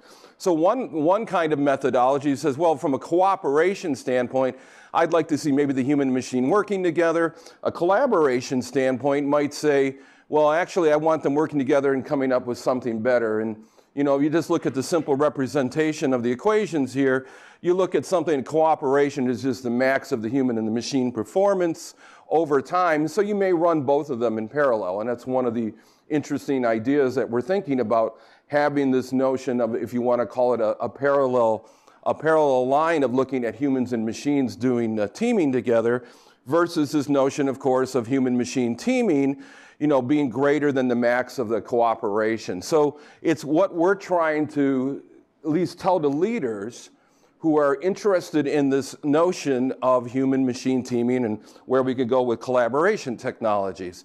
So like I said, I won't go through all this, but there's just a significant amount of work that the Air Force has gone into, and real seminal work, when you think about all the different things we've done, and that have actually transitioned over into the civil sector too. A lot of the early work in looking at pressurization in aircraft and such, not so much in the human factors interface, so to speak, but Wiley Post. I didn't know this until I got to the Air Force. So a lot of this different work. So we have a long history in doing this kind of activity. So this brings us to this point right now, and it was interesting, Susan, as I think you were talking about this notion, and I equated it to this idea of performance versus arousal. When you're obviously low energy level, you're just not going to perform. And I've had, sadly, a few experiences when I first went kayaking. I thought this was the easiest thing in the world, and I was just learning about this, and I went kayaking, and I got caught into a little bit of more of a rapids, and I was heading for some deadfall. And even though I was instructed what to do, my excitement level, all the training went out. So my arousal was at a very high level, but my performance went right down. And of course, I ended up going right into that, and thankfully I didn't get too injured, but that was a pretty scary event. So this notion of this human factors engineering, classic human factors engineering, combining that with machine learning, machine algorithm development. But there is not necessarily some kind of linkage between them, because in the past, this has been almost exclusively a very empirical level of effort. And so we're trying to see where we can go with that particular notion. So like we said here, this linkage of the two does not, at least from what we've been seeing, does not exist. So one of the key things that we're looking at here in the lab as we move out is this paradigm of the sense, assess, and augment framework. So sense, assess, augment looks at this idea that can I pull states off of the human, or the operator, in such a way that, so they could be physiological, they could be, right now, behavioral or cognitive, and we're not using emotional. And that, again, part of the reason why we're here to see how that could be incorporated into that. So taking that raw data and being able to pull that down and be able to do some assessment. So the assessment part. So these two parts, we feel we're starting to make some headway in. And I'll talk about this closely, but within the lab, we have a lot of work going on in biosensing, looking at long-term patches, being able to pull, sweat information out of sweat. Some of the things we know there's a correlation between cortisol levels and stress levels, but, we want to do something that's non-invasive in order to pull that off. So there's a lot of work in terms of, if you want to say, biosensing going on in the lab to be able to help us be able to pull that kind of information off the airmen. And then again, making some kind of assessment of what the capability of the human is. Now, so I've come in, and they say this augmentation piece, that's where they claim the autonomous systems comes in. I look at it, because my background is classically in controls, so I look at it, this as being potentially that feedback control loop with a human in the loop. They call that autonomous systems, and that's fine. We can call that autonomous systems, and it can take on a lot of different flavors. But my notion of this is being able to sense what the raw data, assess what they're feeling, and then augment that particular capability in such a way that now the system, not only are we interested obviously in what the human's feeling, but the mission performance, obviously we have to have some level of understanding how well those two together are performing in order to bring that up. So our challenge is right now, how do we actually do this augmentation scheme as we start sensing and assessing? So it means one of the things, of course, the equipment they're working on has to have the hooks in order to be able to pull in some of this information and then potentially change the environment that the human, the airman, the sailor, the soldier, who am I missing here? The Marine are working in. So that's some of the things that we're interested in. So I think here, right. So this human machine teaming, so we talk about, so we have a strategy here at the Air Force. We just actually had a signed strategy. The Air Force, and one of the things I really like about the Air Force, they have a lot of defining documents throughout their culture that say, this is how we should move forward. So at least it brings everybody together to say, okay, this is how we're going to approach the problem. So the Air Force, one of the things that I came on, and they were just finishing, so I benefited from the fact the Air Force Research Lab was already working toward putting together a strategy document for autonomy. So they put together a strategy document, and it had this very, I think, really interesting autonomous research and development at the Air Force Research Lab is all about demonstrating highly effective human-machine teaming. That is different. And we go on further, we say in complex contested environments, but really it's about this human-machine teaming.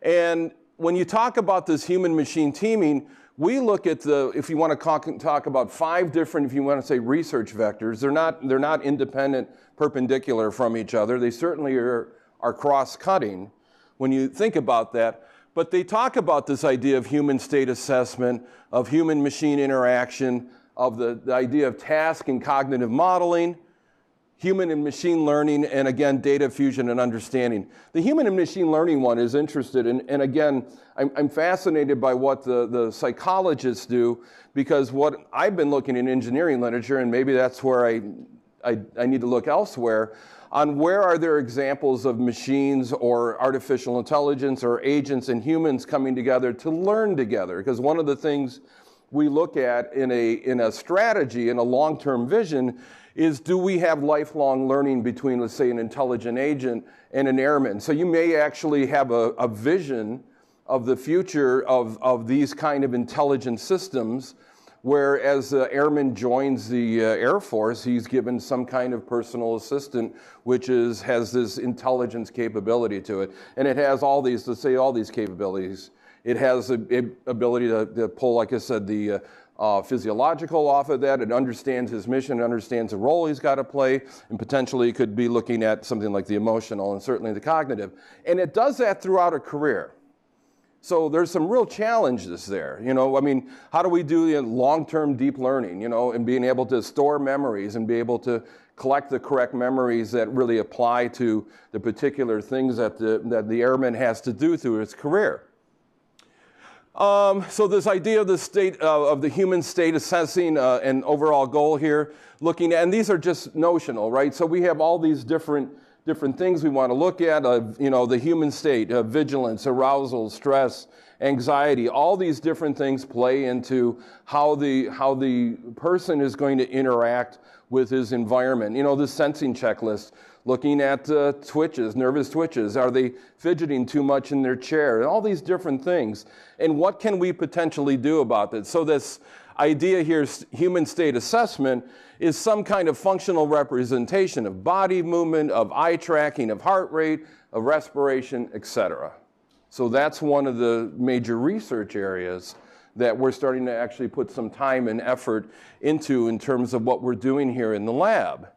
I think, oh, okay, so let me show a little video here.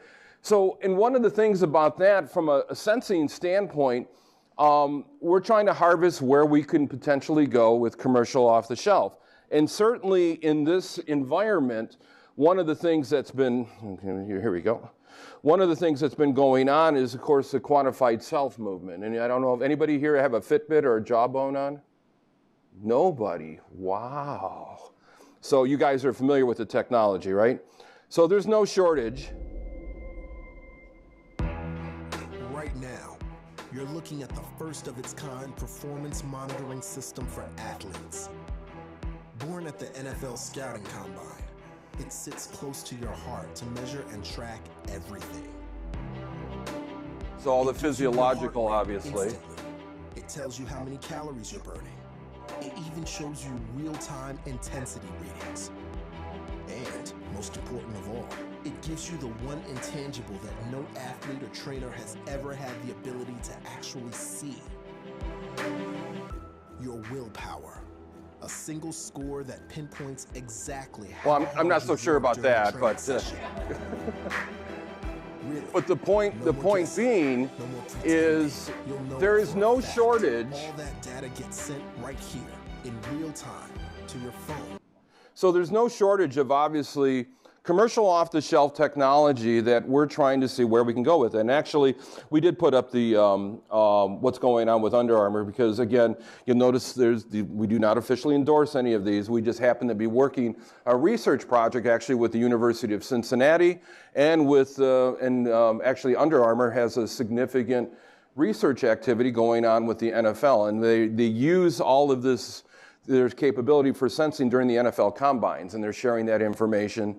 They're sharing that information with various teams and various, so we're interested in looking where we can go with that as well. So we're looking at similar type of things, trying to work with the University of Cincinnati football team, and potentially with Ohio State. I hate that. I'm saying Ohio State in a positive manner, Chris, but go blue. Okay, there, I said it online.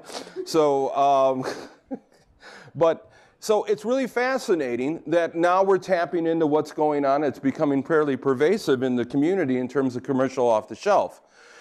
So this human state assessment lab, so we have a lab, it's called it's called Human Lab, and it's actually on, you can go to YouTube and find a really good video on it. The Human Lab is the Human Universal Measurement Assessment Network. And again, we're looking at eye tracking, we're looking at pulling all these different items down here. And this is kind of another one. This is a short clip from a film that was made in terms of looking at where we could go with this notion of human assessment in the future. And it's a much longer video. I pulled out, I think, about a 1.5-minute clip. This is a mission. They're looking for a downed pilot. And there's a command central. 260 degrees, 800 meters. And it's near the end of the clip.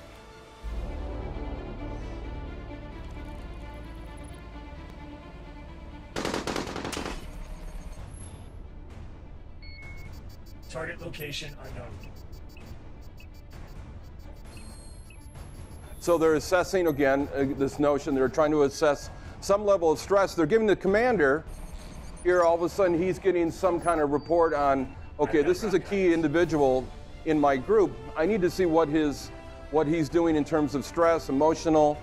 Now, it doesn't necessarily go into the augmentation phase. It may be a mitigation strategy, maybe nothing more than just replace him. But nonetheless, the idea there is, can we do real-time assessments and prediction, and there we go, real-time assessments and prediction of how this individual will act and be able to behave and perform in their particular mission that they're doing. Anybody who knows Dylan Schmorrow from, that's Dylan, he's the commander in that one. So Dylan asked me to point that out, so Dylan, okay, you owe me. All right. All right, so one of the things here too, so we're looking at several different things, and I'm almost done with the talk here. This is a good one, and I know Jessie Chen from ARL is going to tee up more on this, but the notion of, and again, I talk about humans being involved, but they still have to operate aircraft. They have to operate different assets. And one of the things we kind of have a mantra lately, we talk about the work we're doing in this, whether it's like data collection or flying of aircraft, science-based, but it's platform or domain agnostic is one of the things we're trying to really stress. And in this particular case, what we're looking at, how can we have a pilot control for UAVs? And again, there's a human factor side to it, but what we want to do in addition is bring in that capability of being able to understand what's going on with the pilot and his ability to be able to do this and maybe shift the command and control capabilities potentially onto the aircraft. One other quick thing here to point out here is, so with the airmen doing these ISR tasks and all of these different displays they're talking about, so you have no shortage of vendors coming to the Air Force all the time and say, I got the greatest thing for you guys, and you really got to try it out. So we realized we needed some kind of test bed, some kind of experimental test bed where we can bring in this kind of technology and really try it out and baseline it. So we have some of the experimental, if you want to call it test beds, to be able to really look at where we can go with this kind of technology in the future, being able to see, okay, what can we pull off of the human, what can we pull off the airman, and basically be able to turn that into some kind of data or metric collection for, like I said, assessing how well technology goes.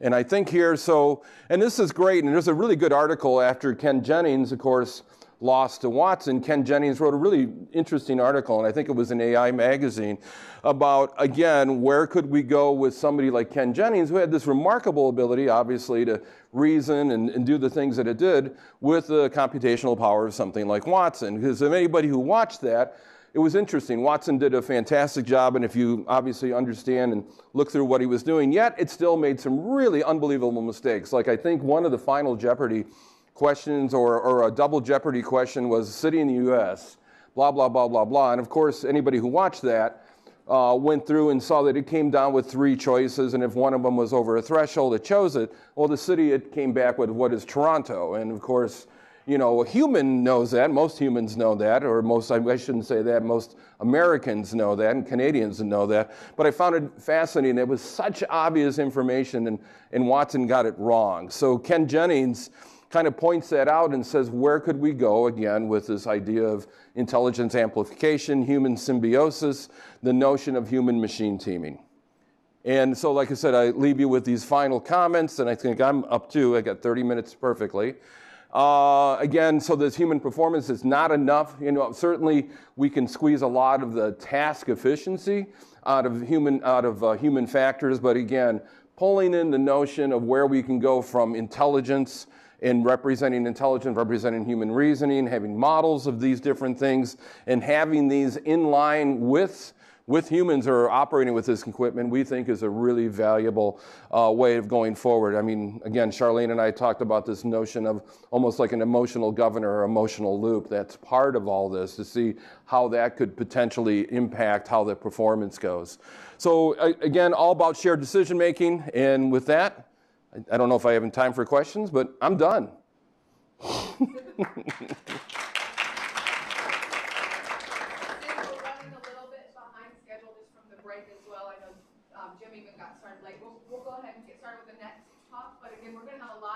Great. Afternoon to talk with everybody and ask questions. And again, the workshop's just going to be a lot of talking. So you can hit Jim up then. Thank you, Jim. Okay, our next speaker is going to be Dr. Greg Trafton. Dr. Trafton is section head for the Intelligent Systems section in the Artificial Intelligence branch at the Naval Research Laboratory. His 3 primary areas of interest include human-robot interaction or cognitive robotics, error prediction, and supervisor control systems. Dr. Trafton's work in HRI involves creating computational cognitive models that perceive and think the way that people do, putting those models on embodied platforms, and using those models to increase interaction capabilities between robots and people. And again, so the talks throughout the day, Jim gave a really nice overview. And what's going to happen then for the 3 remaining talks are going to be some examples of studies that are going on.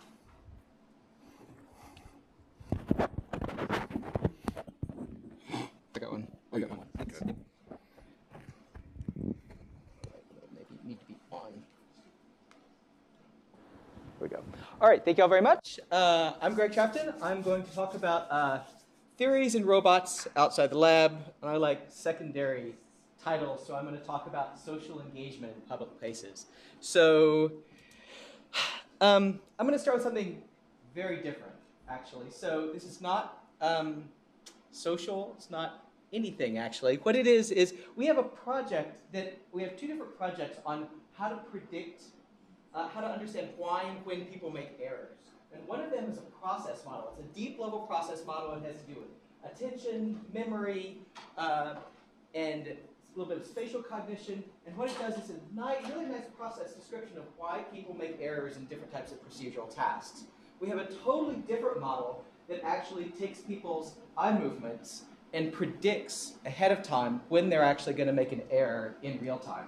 And they're both solid theories on their own, but they're like this. They're not actually connected to each other very well. And one of the problems is that so for example, the perceptual components are not integrated into the process model. The process model does not have any real sense of perception.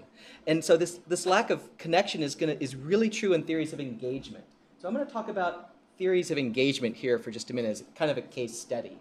So most of the work in social robotics and most of the work in HRI deals with, let's say, one big question. How do you actually make a robot that's socially engaging? That was very much where SCAS was hitting out up there. And so there are lots of theories about social engagement, and they come from basically the social, the cognitive psychology areas, and they also come from the robotics areas. And I'm going to make an argument here that they're a little bit like this at times. And so the social theories, there's an Argyll and Cook theory from 1976, and they talk about how correct gaze can actually lead to good engagement, basically. If you're not looking at people properly at the right time, then you get lots of miscommunications, a lot of the emotional work that Susan was talking about earlier. David McNeil has some points about gestures, beat gestures in particular, about how you can really kind of keep the floor, not keep the floor, give the floor away just by doing these sort of beat gestures, which is a very psychological component to it. Reeves and Nass have and Nass in particular has an example about, he calls it computers as social actors or robots as social actors. And the main point there is very much that contextual cues can trigger social scripts, labels, and expectations. And so this is remarkably similar to what Skaz was talking about in terms of, you give people cues in this embodied platform and people will respond socially to it and almost without, even if they don't want to. And so those are kind of a lot of the psychological work, the social theories. There's also robotics theories, and those theories are more, I kind of characterize them as recognize and respond. There's a perceptual component. We actually want to use our computational perceptual systems, and what we want to do is figure out, what is the level of engagement that people actually have when they are engaging with a particular system.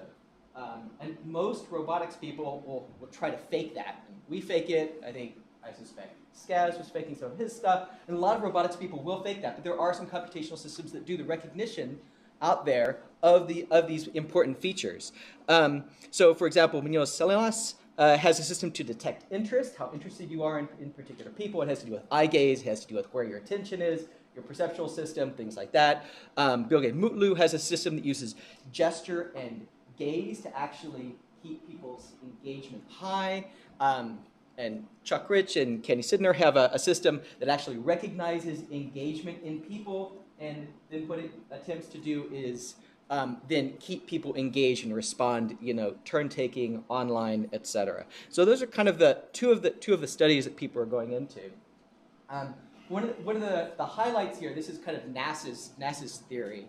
And what he talks about is it's a process model, basically, of engagement. He says that engagement arises from contextual cues that trigger social scripts, labels, and expectations. So this is the more cues, the more engagement you have. The more human-like you look, the more human-like you act, the more engaged you're actually going to be. And this is similar to Skaz's cues that he was talking about earlier. And so basically, he has a point here about these are different contextual cues. You can have specific words, how you look, whether or not you have a face or not, if you're a robot or a computer, your gender of your voice, and then you can play off on different scripts, like you can get politeness or reciprocity based on the gender of your particular system that you're using. You can label people in-group, out-group with these particular things. You can have different expectations in terms of gender role or ethnic groups. And so there's a very nice, I wouldn't call it a formal model, but it's a boxy diagram model type of thing. On the other side, we have a recognition response system, where basically this is Rich's work.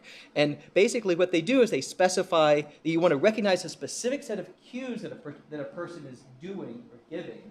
And those particular sets of cues are then used by the system to recognize when it's the robot's turn to actually speak, when the robot's turn it is to actually do something, and they're taking a lot of these cues and putting them together. And basically, they have finite state machines for each of the particular recognizers that they have, gaze or gesture or speech or whatever it is.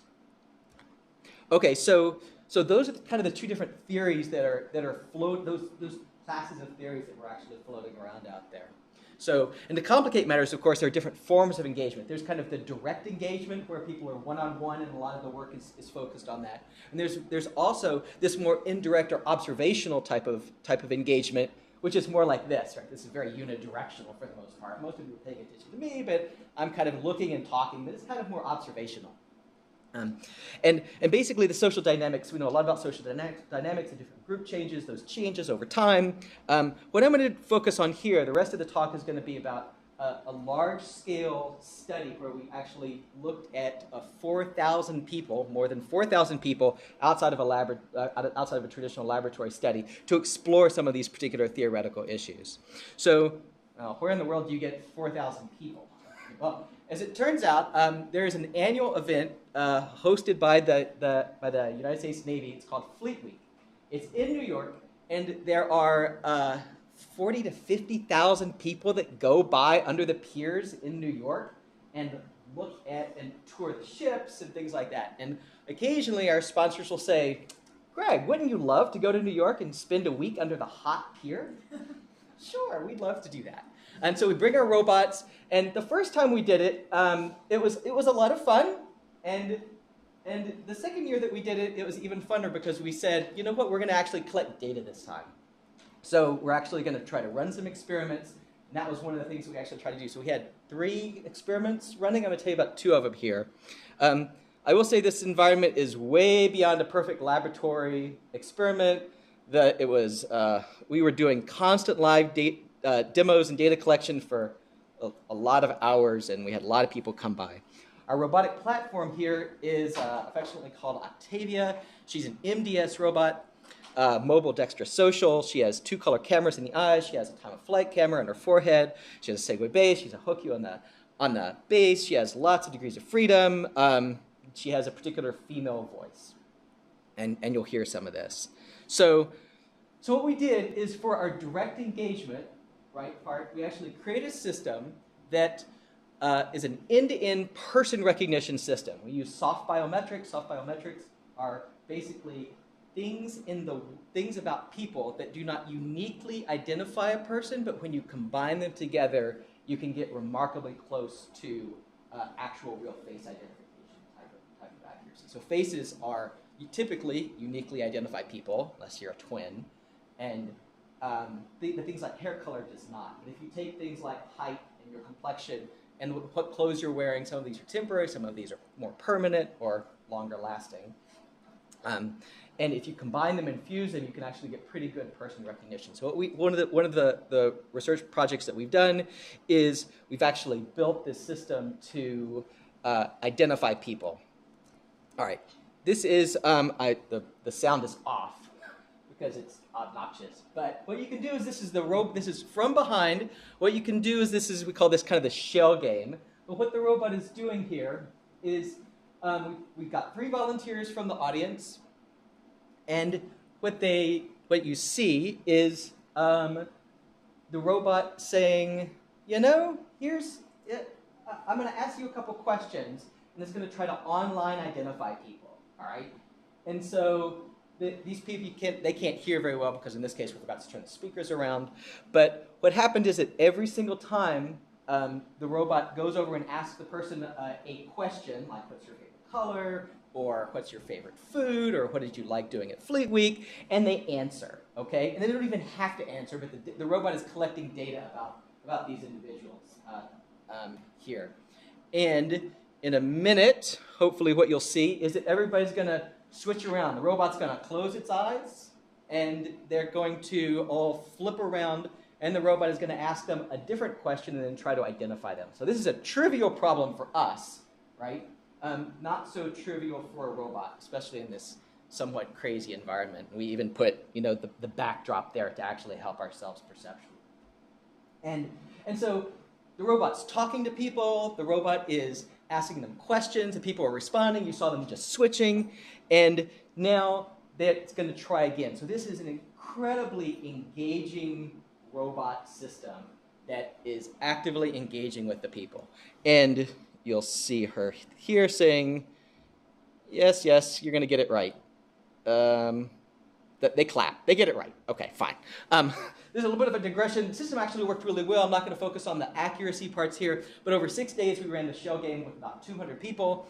And if you include hardware failures, we identified about 90% of them correctly. That's pretty good. We did Now you could imagine that we as clever experimenters, what we really did is we picked a really tall person and a really short person and somebody that was an African American or somebody that was Indian, and put them with totally different complexion people. We know how the systems work, and so maybe this is fake. So what we really did is we actually then did post-processing, mixed everybody up, and we're still at about 95% accuracy, even in an open world and a closed world system. And we're getting about comparable results. So it's pretty engaging. It's a pretty good system.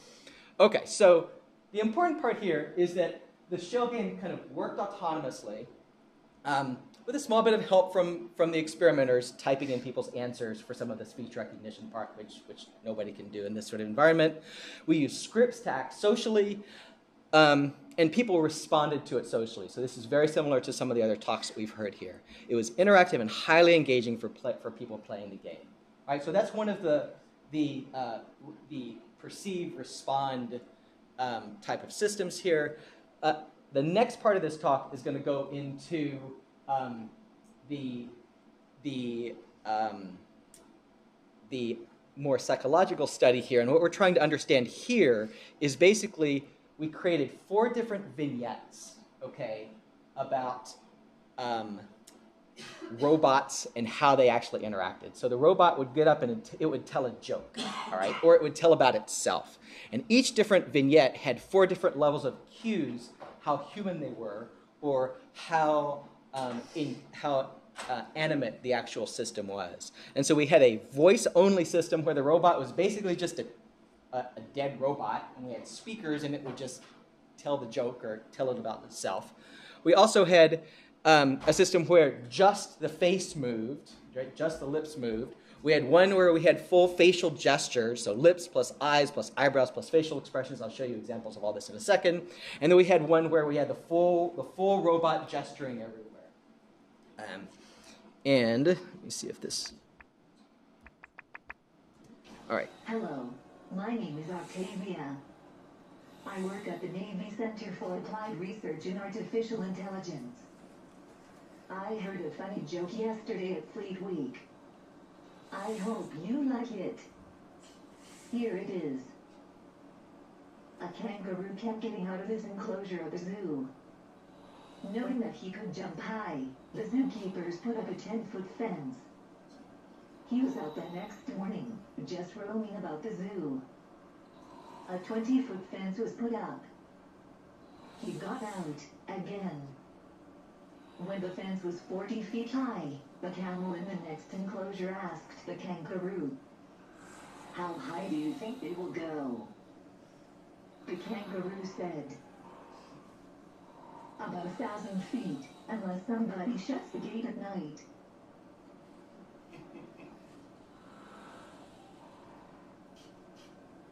Thank you for listening to me. Okay, so it's interesting, right? A couple chuckles there, but maybe not if we had a professional comedian up here doing it. There are some interesting things there. Okay, so what we had here was that we had these 4 different levels, right? We're actually trying to understand engagement, right? And there are some theories about engagement out there at both these direct and these more observational indirect ways. And one of the theories very much talks about levels of how human things are and how many social cues a particular system provides. So the reason we did this experiment was to actually explore this particular theory, some of these theories, and say, let's just give our robot more and more social cues and see if people respond to it. Let's see if we can get more engagement from it. So as it turns out, you actually do need additional types of control conditions for this type of thing. So we had 2 different types of control conditions. One of them was literally the robot doing nothing, just sitting there. It was kind of in between acts, and it did nothing, right? So people would walk by. Now, in America, we don't see robots very often, and it's a pretty cool looking robot. And so what happens is that you kind of expect, you've never seen a robot, people should stop. So that's a reasonable baseline. The other baseline is our recognized response system, our person identification system. So that was very much a direct engagement system, right? It was trying to interact individually one-on-one with people. And it did that, but we also had people wandering by. And so what we're doing here is I'll say that in a minute. So each one of these things, we time balanced everything. We did all the experimental methods right as you can in a crazy environment where people are streaming along. We analyzed the first 66 seconds of the particular of the engagement game, and we analyzed 123 total clips. We have video cameras everywhere, and those clips included over 4,000 people. Okay, so this is a nice size in to actually get at. I heard a funny joke yet. Oh, I'm going to turn that off. So this is our typical day at Fleet Week, right? We see people. This is kind of right in front of our exhibit. We see people. You see everything here, literally everything. People wandering by, people stopping by for 4 seconds, people staying for 40 minutes, everything here. This was basically the physical setup. We had speakers. Because there was a lot of noise, you have to have speakers pointing out into the world. And so we had these streaming people kind of coming out that way. So the basic predictions here are that most of these current engagement theories predict that as the number and quality of social cues increase, more people should observe, right? So this is basically observational engagement, not direct engagement, but it's more difficult to measure direct engagement. So what we did is we actually measured the number of people that stopped and paid attention to our robot, right? So this is very light engagement. And basically the straightforward predictions here are that idle should be worse, right? Because it's just a tin can robot. Cool looking robot, but not doing anything. A little bit more animacy with voice, a little bit more with the lips moving, a little bit more with the full facial expressions, and a lot more with gesture. And then the interactive game should be most, because that's clearly the most social of all of them, where you get people, it's interacting directly with people, and it's acting very human, remarkably human in that particular situation. We then took every single videotape that we did, and we got 2 different coders, and we coded for basically full engagement. So how many people were present and attending to the robot for basically the entire time that it told the story, or the first 66 seconds in the tin can condition, or in the game condition. And then we had a number of partial engagement, which is basically the number of people who were present and attending to the robot for 15 seconds any time within that 66 seconds. Okay? So basically we're trying to give people the benefit of the doubt, and we have a lot of people streaming through, and you kind of saw the number of people. Sometimes people would get pushed out of the way, they'd circle back, and so things like that. Now, anytime you do video recordings of any of these types of things, you have to do iterated reliability, and that's basically you have to have 2 different coders. Coder 1 codes it one way, and then the second coder comes in, and as it turns out, we had very good iterated reliability, about 0.9 R squared or better for most of these things. We also coded the total number of people who passed the exhibit, right? Because you can imagine that at times there were dead times, right? There were relatively few people there, and sometimes there were just like hordes of people piling through. So we actually had to calculate the flow to make sure that we didn't actually do something like run a particular study, run a particular condition too much at a time. So I'm going to start with flow. So this is kind of our basic baseline here. On average, we had about 36 people passed by Octavia during these 66 seconds. All right, so that's a pretty brisk rate of flow during these things. The good news is that one condition was not systematically run with more people or a higher flow, because that will impact it. But in any case, we use it as a covariate to account for its effects on other variables. So I'm going to start with partial engagement here. So partial engagement is basically the number of people who stayed for 15 seconds out of the 66 seconds. Any 15 seconds. And, so you're going to start with 33 people, 36 people. Basically, it's 5 people per session looked at an idle robot, right? So the robot is basically doing nothing. It's in between acts. And, 5 people-ish. That's the baseline. Now, the good news here, let's start with some good news, is that there was no effect of content. People were perfectly happy to listen to a robot tell a joke or tell about itself, or tell about firefighting. perfectly happy for the robot to just talk. So we collapsed across that. I think you'll see some of that. But and another piece is that flow impacts, right? It's like the people staring up, look up at that really cool thing, and everybody starts looking up at the really cool thing that's not there. The more people you actually have gathered around an exhibit, the more people will actually end up staying. So that does actually have an impact here. Statistically, it doesn't make much difference for the effects, but it's definitely an effect. So the important piece here, the high-level point here, is that as the level of social cues increased, the more people stayed to watch the robots, right? So this is basically support for the process theories of social engagement. So that's a good. The story had more people than idle, which is good, right? So that means that everybody's paying more attention to a robot doing something than nothing. Not surprising at all. And even voice had more people than idle. So I mean, really, a dead robot doing nothing is just simply not interesting, which is kind of interesting. That was not actually what I expected to happen, because it is a pretty weird and creepy looking robot. Now this is the somewhat surprising bit. That when you look at the direct engagement, that interactive game did not have more people paying attention to it than a storytelling robot. And so this is actually counter the original theory. That when you actually have people interacting with the robot directly, people could care less about it. And so there is very much a direct engagement component to this, and there's very much an observational component to it. But it's clearly acting very human, right? And the theories are not really specified at this particular level. So this is a somewhat counterintuitive finding here. So basically, the direct engagement system did not do well on observational engagement. And that's an interesting factoid. We have no theory about it. No, neither does anybody else, but it's an interesting factoid here. Okay, so that was partial engagement. I can say just a little bit about full engagement as well. So these are kind of the hardcore people that said, how much do I love robots, right? There's this cool robot doing something. I'm going to stay for the entire 66 seconds, right? This is a little bit of time out of their day. Now, they've already been looking at a lot of stuff. They're very hot. They're very tired. Nonetheless, this is a pretty cool robot.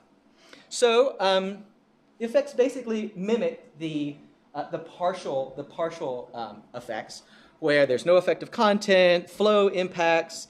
As the level of social cues increased, the more people stayed to watch the robot. The story had more people than idle, and the interactive game did not, in fact, have more people staying to watch it around, right? So again, this is just kind of a replication of the thing. And again, so anytime you run studies, you're always in the back of your head, you think, well, how much should I believe these results? I believe these results because we had 4,000 people, right? So these are, I'm not even showing error bars on these, but I actually believe these results. Okay, so the story so far is that there's pretty good support for the process theory. The more social cues a robot has, the more people will socially engage with it. That is, they'll stay to watch it perform in some way, right? Again, this is a very light form of social engagement. And basically, any social cues will elicit more engagement than no social cues. This is, again, not surprising and predicted. I guess that the other thing that we're interested in here, though, is how well we're doing objectively, right? So this is a cool robot in an interesting place where people care about technology and what's going on. And so what we did is we categorized the people who were engaged, right? The number of people who stayed for the full 66 seconds, and also the number of people who were unengaged, right? The people who, started at the beginning and then just said, this is stupid, I'm out of here, right? You want that number to be low, right? Because the theories say that it should actually be pretty low. It's okay if it's low in the tin can condition, or if it's low in the voices condition. But really, at the upper levels, we should not be losing a lot of people. And so the good news is that you've already seen the part of this graph, but the more social cues the robot gave, the more people stayed to listen to the robot. The bad news is that more people left than stayed. Okay? And so this is I think probably the most profound part about this particular study. That is, we have a really good robot. It's doing really interesting things, and we can keep a third of the people, right, actually engaged. That could just be us, but it is interesting. So, good support for the process theory. I think I've already gone through this. The more social cues a robot has, the more people are going to socially engage with it. There are some concerns, right? The more social robot should have elicited more social engagement than everything else, but it did not, right? If anything, the fully socially engaging, most human-like robot had less than everything else, and that's another caveat to this. I think that's the second highlight to this particular study. I guess one of the takeaway messages is it's actually really much more difficult to get people to engage with a robot, or to get a robot to engage with people, than you might think it is. So, and basically we used a state-of-the-art robot platform, the best current theory on how to elicit engagement, right? Make it act as human as you can, and parametrically examine some of those things. And again, we're only able to get 33%, right? So I don't know if that's good news or bad news. I consider it somewhat depressing. But basically, the point here is that the social robotics community needs better and stronger theories to improve social engagement, right? So I think, I have a whole lot of caveats. I guess that one of them is that some of this work is in contrast to Scass's work, because the social cues because the social cues that he's using might be stronger. He might be more direct engagement. We're actually doing more of this observational work. So it's very interesting in terms of how we actually can put some of these things together. Okay, so I think this is my last slide here. But basically, these current theories of engagement are very much, I still think, they're a little bit of a crossroads, right? So we have people that are working on the perception of engagement, right? And we have other theories that talk about the deep level process about how people think and perceive and see the world socially. And they're not very connected, right? And so the question is, how do we actually connect them? And I don't have an answer for this, but I do pose it as a difficult challenge problem, we'll call it. I think that's what Susan said as well. And one of the ways through to this is to start thinking about computational social architectures, right? So we actually have some pretty good computational cognitive architectures, but we don't have any strong or viable computational social architectures in the same way we have good, strong social computational cognitive architectures. So I'll leave it at that. Thank you very much. Great, making up on time. Wonderful. We actually do have a question from one of the YouTube viewers. So Yes. I'll go ahead and ask that. This comes from Dr. Joe Lyons, Branch Tech Advisor for Human Insight Trust Venture. You know Joe Yes. from AFRL, so many of you probably know him. He was actually supposed to be here today and could not make it. But he had a question asking about, we know embodiment matters, right? But what might some social cues be that you could use for non-co-located robots and humans? So I think that many of the same social cues can actually work, right? I think that you can still do pointing. I think you can still use motion. I think you can still use gaze. I think you can still use gestures. I think that all of those are, just because it's not, so you don't get the physical embodiment, and I think as Scass and other people have shown, it's not it's going to be as effective, but I think you can still get those particular social cues, and I think you can still get, better than 50% of the impact from those. I'm interested, and we can talk about it more in the workshop, with some of Clifford Nass's work, and even with color coding and team cohesion, and some of the more nuanced kind of social cues where it's not necessarily like mimicking or any kind of anthropomorphism per se. So Right. Right. I mean, I find those particular things very difficult to. I think those are more direct engagement, right? And so I think that we need the theories to push harder on all forms of engagement, because yes, there are clearly things that happen in a team that you can get ostracization in a particular team. You can have a super leader in a particular team, and those sort of social cues happen from a really complicated mix of the personality of the teams, the personality of the people, and the social occurrences that are actually occurring there. And but when you're looking at other forms of engagement, I'd like to go past, the more something acts like a person, what exactly are the cues? What's the timing of the cues? And we have some good theories about that in the computational side. We just don't have they're just not meeting in the middle. And I think that's really my main point. Any other questions? Okay, thank you very much. Again, Dr. Trafton, go ahead, Jessie. And I have just been asked from cyberspace, I should be able to hook up with the microphone there, but I guess if you walk too far off to the side, I don't think they can hear so well. So if you want to go ahead and hook up, I'm just going to give the announcement. Okay, so Dr. Chen is a research psychologist with the Army Research Lab, Human Research and Engineering Directorate. Her research interests include human-robot interaction, human-vehicle interaction, human supervisory control, and individual differences. She's currently a member of a NATO research task group on human autonomy teaming and is also the ARL HRED lead for 2 projects under the OSD Autonomy Research Pilot Initiative.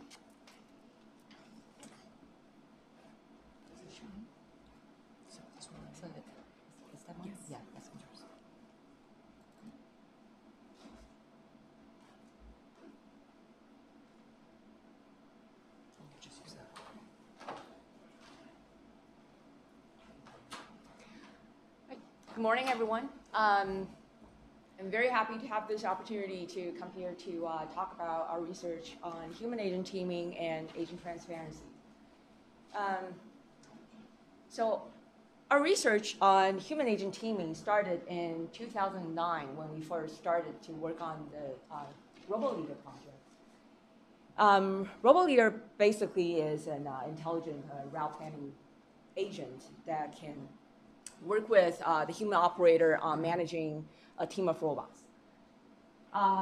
So our objective was basically to investigate human performance issues associated with human interaction with such an intelligent agent in a multi-robot control, multi-robot management, and multitasking kind of mission environment. So typically in a simulation experiment, at the start of an experimental scenario, the robots would be assigned some predetermined routes or plans, and then the robots would go on and start executing those plans, and then something would happen in the environment, or some intelligence would come in, and some of those robots would have to be rerouted.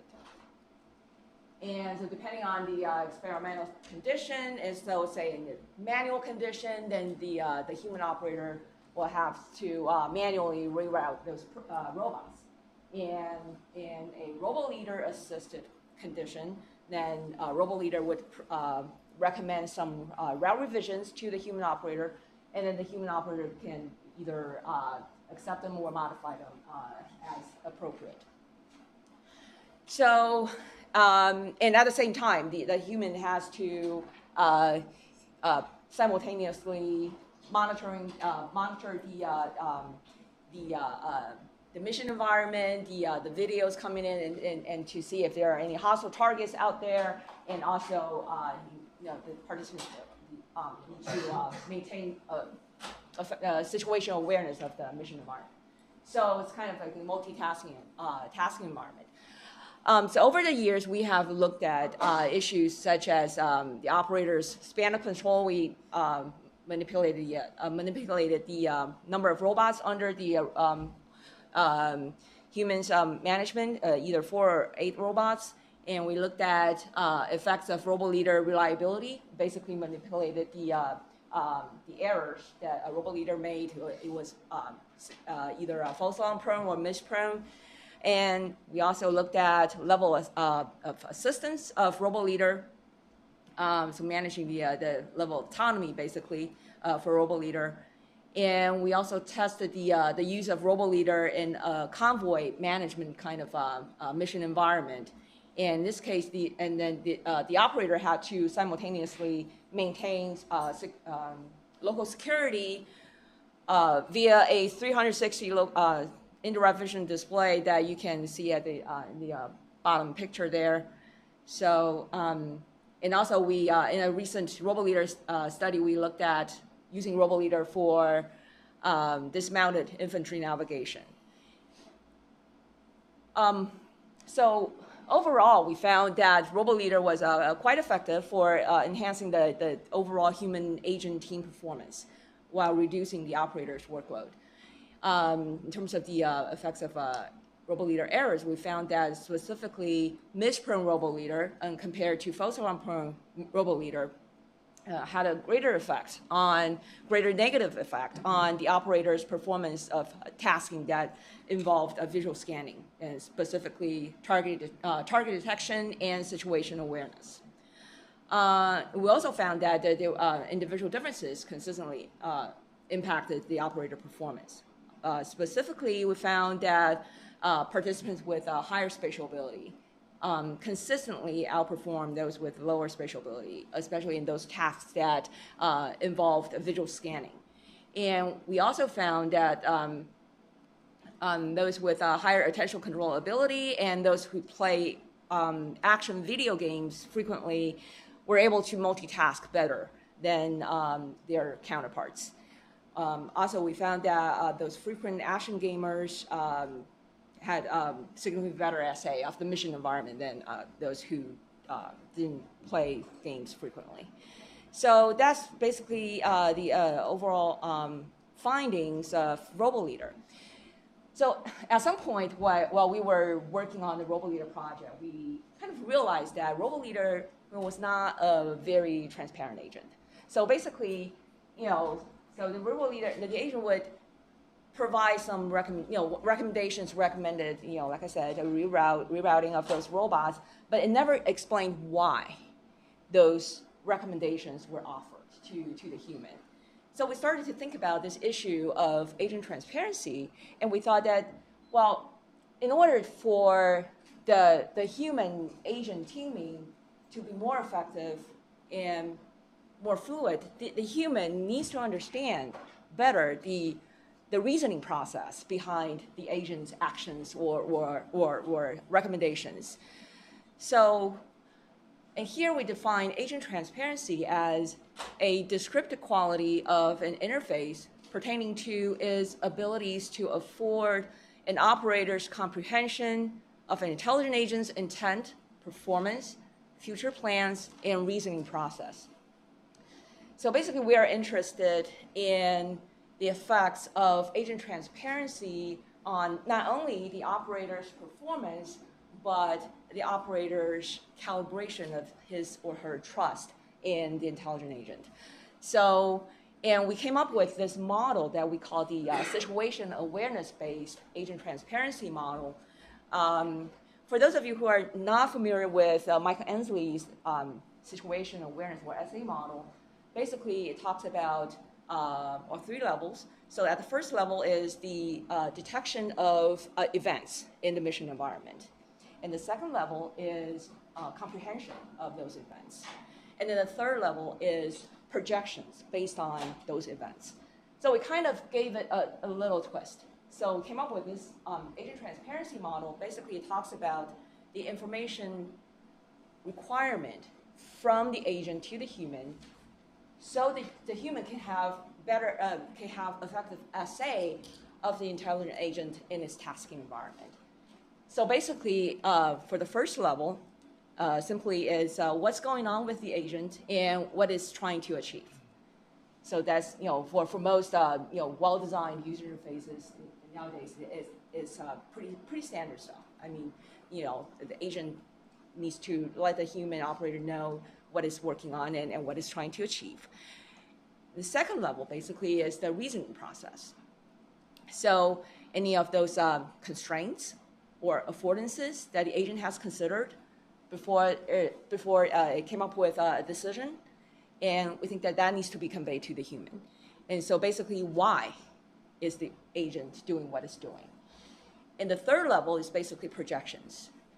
So basically, any future predictions of future outcomes or any potential limitations, uncertainty that the human operator needs to be aware of. That's the level 3.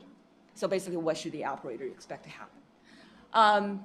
So we recently published a ARL tech report on the SAT model. So if any of you are interested in learning more about this this framework, it's I have the tech report number there at the lower left corner. It's available on ARL's public website. So now I'm going to quickly talk about two current projects that we're working on under the DoD Autonomy Research Pilot Initiative. It's also called ARP-IO-RP. So we're working on two projects under the ARP. So by the way, ARP is a new DoD cross-service, joint research programs on autonomy. So the first project I'd like to talk about is, just briefly, is called Impact. The overall lead for the Impact project is Dr. Mark Draper of AFRL, and we also have ARL-HRED, SPAY-WAR, and NRL working on. In fact, Greg is a team member on this project too. So the objective of the Impact project is basically to develop autonomy capabilities that can that's basically can support human teaming with an intelligent agent, and that's basically a play calling agent to manage a team of heterogeneous robots. So plays here basically refer to pre-scripted plans for coordinating those robots. Obviously, you can imagine it uses the football analogy.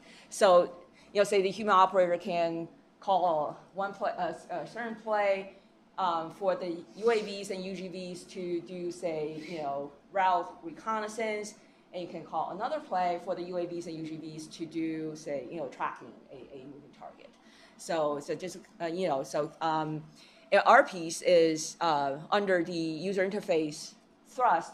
So we're looking at the agent transparency at the three levels that I just talked about, the SAT model. So basically, the first level is the baseline play calling agent user interface, and the second level we looked at the reasoning information. So basically, any vehicle-related resources and constraints, and environment-related affordances and constraints. And so we're trying to incorporate those elements into the user interface and using visualization techniques to convey those, the information. And for the third level, expected outcomes or uncertainty in both temporal and spatial aspects. So, so that's the Impact project. So I apologize that I don't have any data to report yet. It's just started a few months ago. And the second RP project I'm going to briefly mention is called Autonomous Squad Member. So we have the overall lead for this project is Dr. Marianne Fields of our ARL Vehicle Technology Directorate, and we also have HRED and NRL again. Greg is working on this project too, and so the objective of this project, basically, as the name suggests, is basically to develop robotic capabilities that can support human teaming with a robot on the battlefield. So again, we are focusing on the agent transparency piece, and so we identified 5 cases where the transparency information is relevant. So basically, for the level 1 information based on the SAT framework is pre-mission planning, and also task sequence indication, progress of task, and current status. So that's level 1. And for level 2, we have reasoning for planning, and especially for replanning. So after so during this scenario, something will happen, and then the robot needs to replan and reroute. So how does a robot convey the reasoning process to the human, the fellow human squad member. And for level 3, we have metacognition, and here we focus on the uncertainty aspects of the robot's decision-making process, and also projections of future outcomes. So, that's just a quick overview of the 2 RP projects that we're working on, and we also recently published a review article on human agent teaming for multi-robot control, especially the human performance issues and user interface design issues. Have the reference here was just published in IEEE Transactions on human machine systems earlier this year. And also some of our research articles are reprinted in this ARL monograph on autonomous systems, and this monograph is available on ARL's public website as well. So that's basically what I had. Thank you for your attention. Any questions?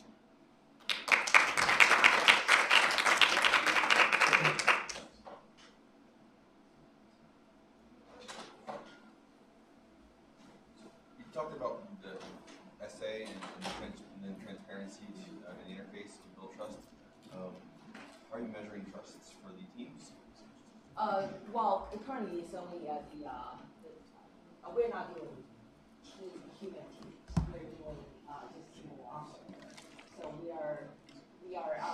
Well, actually, that's a good question. So traditionally, a lot of the trust scale is some kind of human team. I think I have HDMI. In general, what's your other side? But we kind of look at the 4 stages of information processing based on the parachute and Sheridan 2000 paper. So basically, there's 4 stages where we have the information. Oh yeah, take this right here.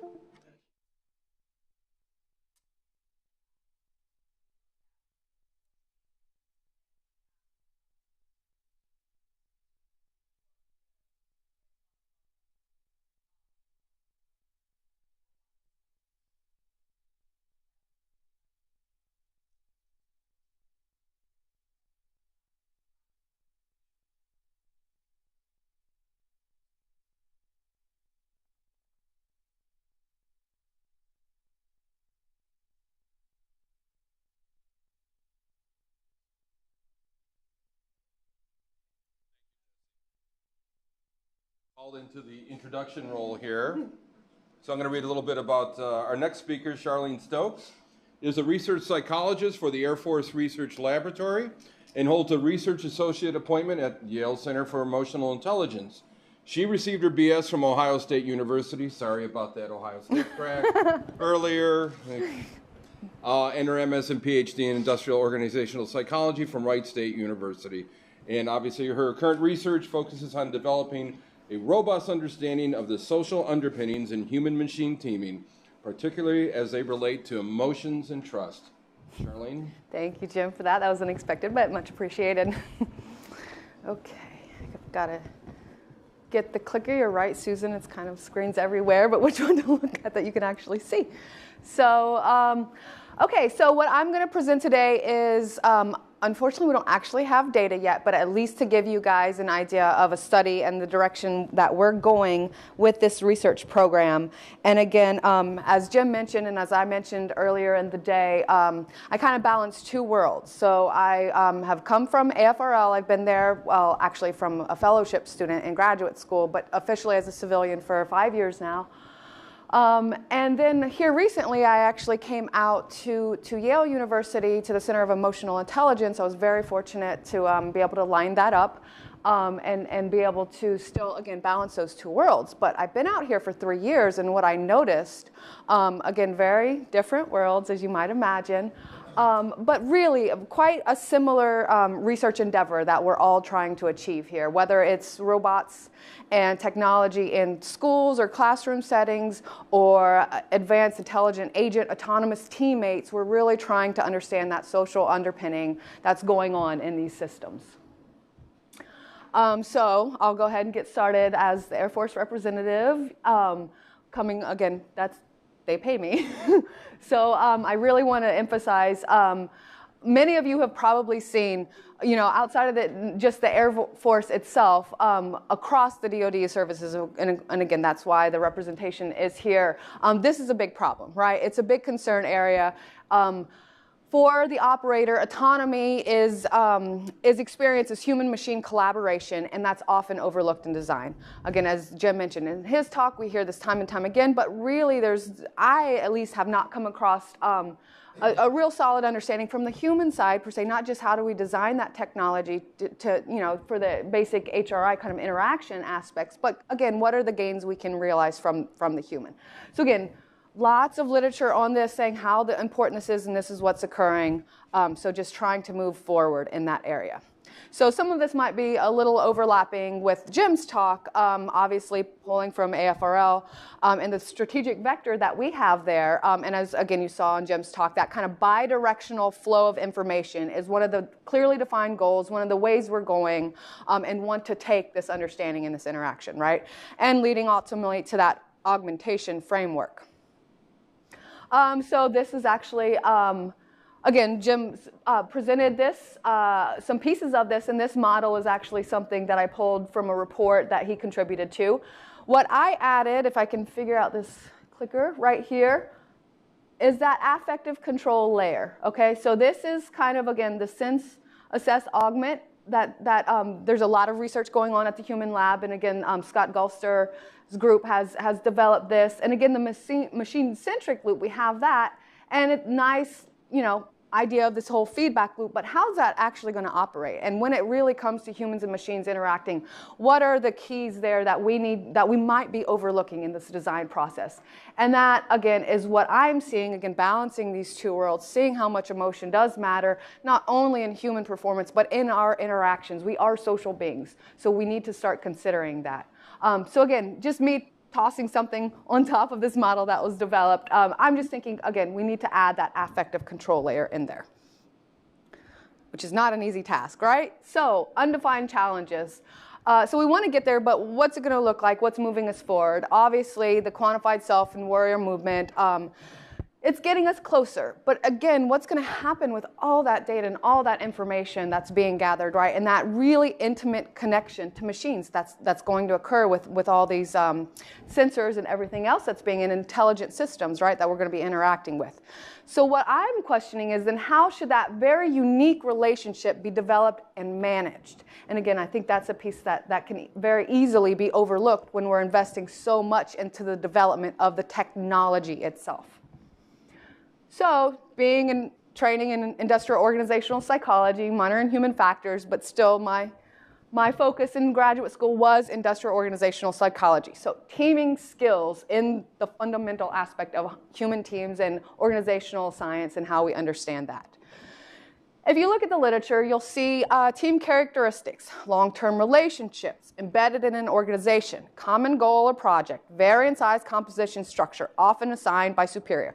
As you can see, I pulled this straight from the literature, some of the leading researchers in team research, again, human teams. But if you look at those characteristics, it's all going to apply if you see in this vision that we're moving forward towards, right, of human-machine teaming and very advanced personalized systems that are going to know and try to develop that relationship, or even if they're not trying, the relationship is going to develop, right? And so again, what's that relationship look like? How do we need to manage and shape it and understand what's happening in that dynamic relationship? Team effectiveness characteristics, again, pulled from the literature, team research literature. Effective cognitive processes, a cohesiveness, sense of efficacy. Again, if you just look through here, it's all this very similar things that we're going to want to realize in an effective human-machine team as well. Most of the team literatures, if you are familiar with the team literature, the larger ones follow this whole idea of this input, process, output framework. This is a popular one based on creativity. I pulled straight from the literature, this model, particularly focusing on creativity in the sense that it's going to be incredibly dynamic, right? Our role in our relationship and interacting with these systems are going to be really dynamic. And I think the creativity, again, model that's just currently in existence on team literature applies very clearly here. I know it's a little bit difficult to read, but if you go through here, I tried to flag some of the areas, right, where I think emotions and mood and any of the affective science is really going to come into play. And again, they know that a little bit in the human-to-human team literature, right? But they don't even focus on it as much as, and again, as the Yale Center for Emotional Intelligence is kind of moving us forward in this area. The management literature is still, needs to gain traction there. But again, we have such an incredible opportunity right now to try to address that kind of at the forefront before these really, advanced systems are kind of out there and developed. What can we try to start incorporating and understanding now versus going back and trying to add that in later, right? So again, as you can see here, mood, cognitive flexibility, pretty much most of the group climate aspects. Trust obviously is a big area for us. But again, a lot of these, if you go throughout here, really do apply emotion, just emphasizing the role that emotions can play in any kind of teaming dynamic, be that human to human, human to machine, virtual, what have you. Again, so a large literature base that I think we need to start drawing from and understanding. Obviously, a lot of you out there are already doing that, but just trying to come at it from a different perspective here. So just in general, then, teaming skills, just emphasizing that that's kind of an area of focus. That's where I'm taking the research program that I'm focused on, trying to understand those soft skills that will facilitate that bidirectional understanding. Okay, so we have it, we say we want bidirectional understanding, but how do we facilitate that? Again, the affective control loop, right? Fundamental aspect of human teams, but not a computer scientist, so definitely requires solving some of the hardest problems in artificial intelligence and robotics. So again, outside of how the machine, building these incredibly intelligent and advanced machines, the dynamic that's occurring there, emotions are going to matter, right? So that's a theme at the center, again, for everything that we do in our lives, right? So it applies here as well. Again, so this is just a little bit on the human-machine teaming lab that is at the center, or Trust Lab we call it there. It's an AFRL resource housed at the Yale Center for Emotional Intelligence. We're looking right now at the role that is social emotional management or support between humans and machines. And a research question for a first study, which I'm going to present today. Again, it's just kind of the outline of the study. We've had a few hiccups with the task development phase in virtual world kind of scenarios where it's a new area for us. And so, steep learning curve there, but we're getting there. But the research question that I'm asking here is, does a simulated, in this case, again, we're not there with the intelligent systems yet, right? So does a simulated empathetic machine partner influence team outcomes? Specifically, we'll be looking at trust, cohesion, and performance. So how do we create that empathetic machine partner grounded in robust science? You work with the Yale Center of Emotional Intelligence, and that helps a lot, right? So I'm fortunate, again, to be able to pull from all the expertise that's there. Susan actually went over most of these in her talk. So again, what emotional intelligence improves, decreases, and again, longitudinal and cross-sectional findings here. Strong history, obviously, as you heard from Dr. Salovey and Susan on ruler and emotional intelligence. And then, of course, there's the human-machine teaming specific evidence and polling from a lot of NASA's legacy, which Greg had some up there as well, so you've seen some of that already. But again, empathetic social support in a robotic agent can improve subject motivation and performance. And again, even minimal cueing. Again, the color coding as the exchange I was going with back and forth with Greg on, it really can take even minimal cueing to get that social response, right? Or even no cueing at all, because again, we're social beings and we're coming into that situation with emotions, with feelings, and behaving in a more social way, whether we even realize it or not. So a big emphasis, again, coming from kind of the industrial organizational literature and background, training is an important area for me, and something that I think where the human team analogy applies here, and something that where we can kind of build these interactions from the beginning, as opposed to, again, just assuming if we design the technology and then put it in front of them, everything will fall in place, right? So I think we need to foster teaming skills during training in order to have that improved trust, cohesion, performance, and operation. And again, That's just in the human management literature as well. So building an affective control layer, focusing primarily during that training phase, right? Obviously throughout, right? Just again, human team analogy. But I really think how we introduce this technology might make a difference. And so this just is a kind of a model of starting again at the beginning with ruler, emotions matter. You'll see a little bit more detail on that. And then how it may have an impact throughout. Oops. Okay, so for study one, we're starting in a virtual world, looking, and this is the kind of the roadmap for where we're going. We've done a lot of work in the theory development, platform development. This is where we're stuck right here. This virtual world, again, the task platform, we're still developing. We've got the experimental design, everything's down. We do want to take it into robotics, which Marissa, working with Dr. Scassellati's lab, and Yolanda, they're already starting to do that and lay that groundwork. Again, integrating emotions in some of the robotic platforms. We do have an integrated real-time sensor suite. I'll go into that a little bit. So we're taking a multimodal approach to, again, address some of those sense, assess, augment questions. Doing basic science, again, at AFRL and here in the Human Machine Teaming Lab at the center. And we also want to take some applied science routes, hopefully maybe working with Lockheed Martin, Analyst Testbed, again, some fielded systems out there. So trying to test these research questions not only in the lab, but in parallel, trying to get some applied work going as well. But ultimately, again, a kind of end product where we're going is obviously interface design, right, or how these systems are designed. But again, training, I think that's very easily overlooked, how we actually introduce these systems. So here for study one, again, just kind of coming into the center when I came out here, we were already doing work in trust and autonomous systems and trying to understand that fundamental aspect. But then one of the kind of aha moments for me was doing a trust in autonomous, just basic computer-based task and starting to look at the data. We were focused on trust, and then I started to dig in the data, and we just collected some PANAS, positive affect and negative affect kind of scale, kind of just get baseline, something we've done from the lab, from Dr. Tamara Schneider's lab who trained me, kind of getting basic, a baseline there for people's affect, because obviously it influences their behavior and their performance. And then I found that it impacted trust in this very simple computer-based task, right? And so if they were in a reporting positive mood versus negative mood, they were more or less trusting in the autonomous system. Again, very simple decision aid system. And then I followed that up and designed a study where we actually induced mood.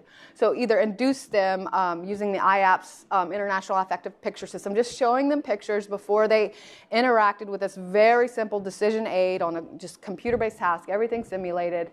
Whether or not I showed them pictures of happy puppies versus war-torn scenarios, 5 pictures, all they got in the 2 conditions, had a significant impact on whether or not they reported trust and relied on that very simple decision aid. So again, the mood, we even changed their mood mattered. Now that did dissipate over time, but again, the idea that your mood, when you're coming into those scenarios, your mood is absolutely influencing how you're behaving and interacting, reporting trust, relying on these systems, right? So it's not just human to human, it's human to machine as well.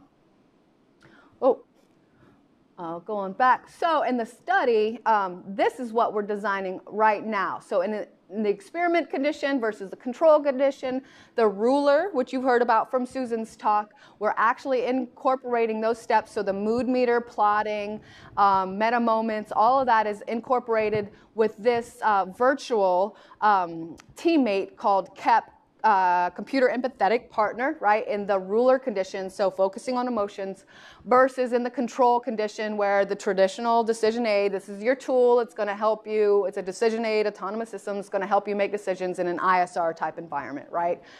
We do have a yoke control task in there, message processing, so we're making sure that between the conditions they're engaging at the same level. It's just in the experiment condition, it's focused on talking about emotions, kind of getting to know this system, right, versus here's a tool, it's going to help you out and tell you things. Okay. So in this, again, in the virtual world platform, taking a multimodal approach, again, you heard with the synthesis augment, that's obviously important for optimizing machine learning and targeted augmentation. It's allowing KEP in this case to provide somewhat individualized response, again, as we move forward and improve on the design and the technology that can improve as well. Obviously, it's a key for that personalized intelligent agent. But here, just kind of getting out, my question, a larger question, is to simulate that machine partner that's going to be there in the future to develop that understanding of how users are perceiving and responding, again, to that much more intimate coupling with these machines. So again, not just let's capture all this data so we know something about that user and then report it back or augment or what have you, but how is that affecting us, right? What is that doing to me that all that information is being captured? And then how am I responding? Does that make me trust more, less? How is that influencing our cohesion, our interaction over time? Again, thinking of, is that relationship going to change and develop given that degree of intimate knowledge is being shared? So right now, we're capturing, eye tracking, EEG, GSR, facial expression analysis. This is kind of, again, multimodal approach we're going to use and integrate what we can. This is where we're getting started. And thanks to our new postdoc that's just started, Monica, thank you. She is going to be our physio expert and come in and really add to this kind of sensor suite. But again, this is what we've got right now. This is showing, I'm blanking on the Peter's group, iMotions. So this is the iMotions, the software that we're using, the API is showing its real-time sensor integration. So again, being the novice and not the physio expert or computer science expert, industrial organizational psychology, when I saw this, I was like, oh, it's all lined up and it's integrated in real time. Obviously, there's a lot of heavy post-processing that we'll need to do, but we can add markers, we can see what's going on, we can look for patterns over time in a more dynamic setting, right? So again, not just focusing on one area, but what's the overall pattern and what's happening. So this is an example of the task environment and some initial data. Again, we're only in the testing phase. Marissa's diligently working on collecting lots of data and testing subjects until we can work all the bugs out of this open sim virtual world environment, right? Which our programmer, Joanna, is working very hard to do. But what you can see here, again, just kind of sparked our interest already in the EDA data. Right here where the spike's occurring, that's where they're starting to talk about emotions, where KEP is actually engaging them in the ruler paradigm, asking them to share an emotional experience. Obviously, you know, that's arousal, capturing the EDA. But again, what's that impact going to be down the line, right?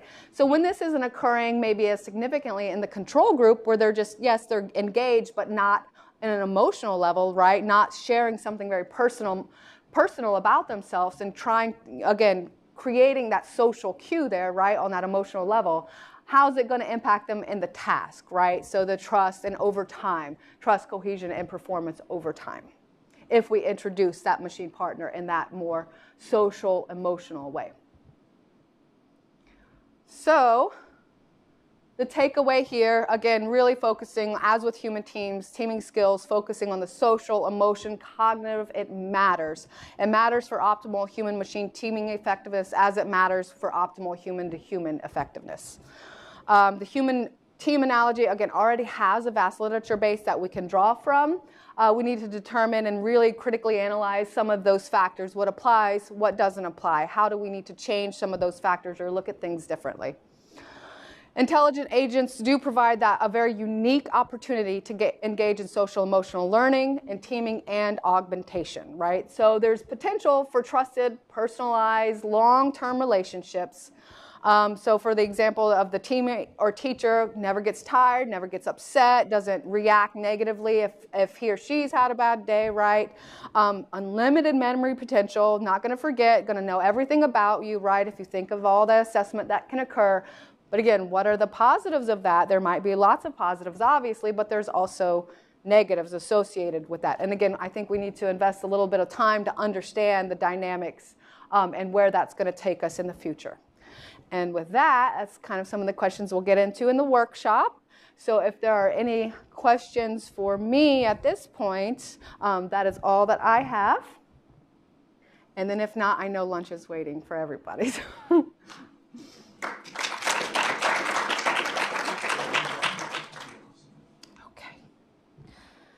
All right, I am going to close it down.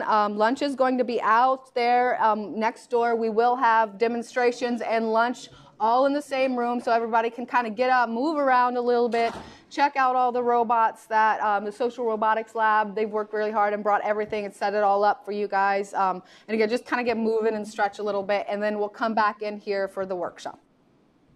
All right, thank you, everybody.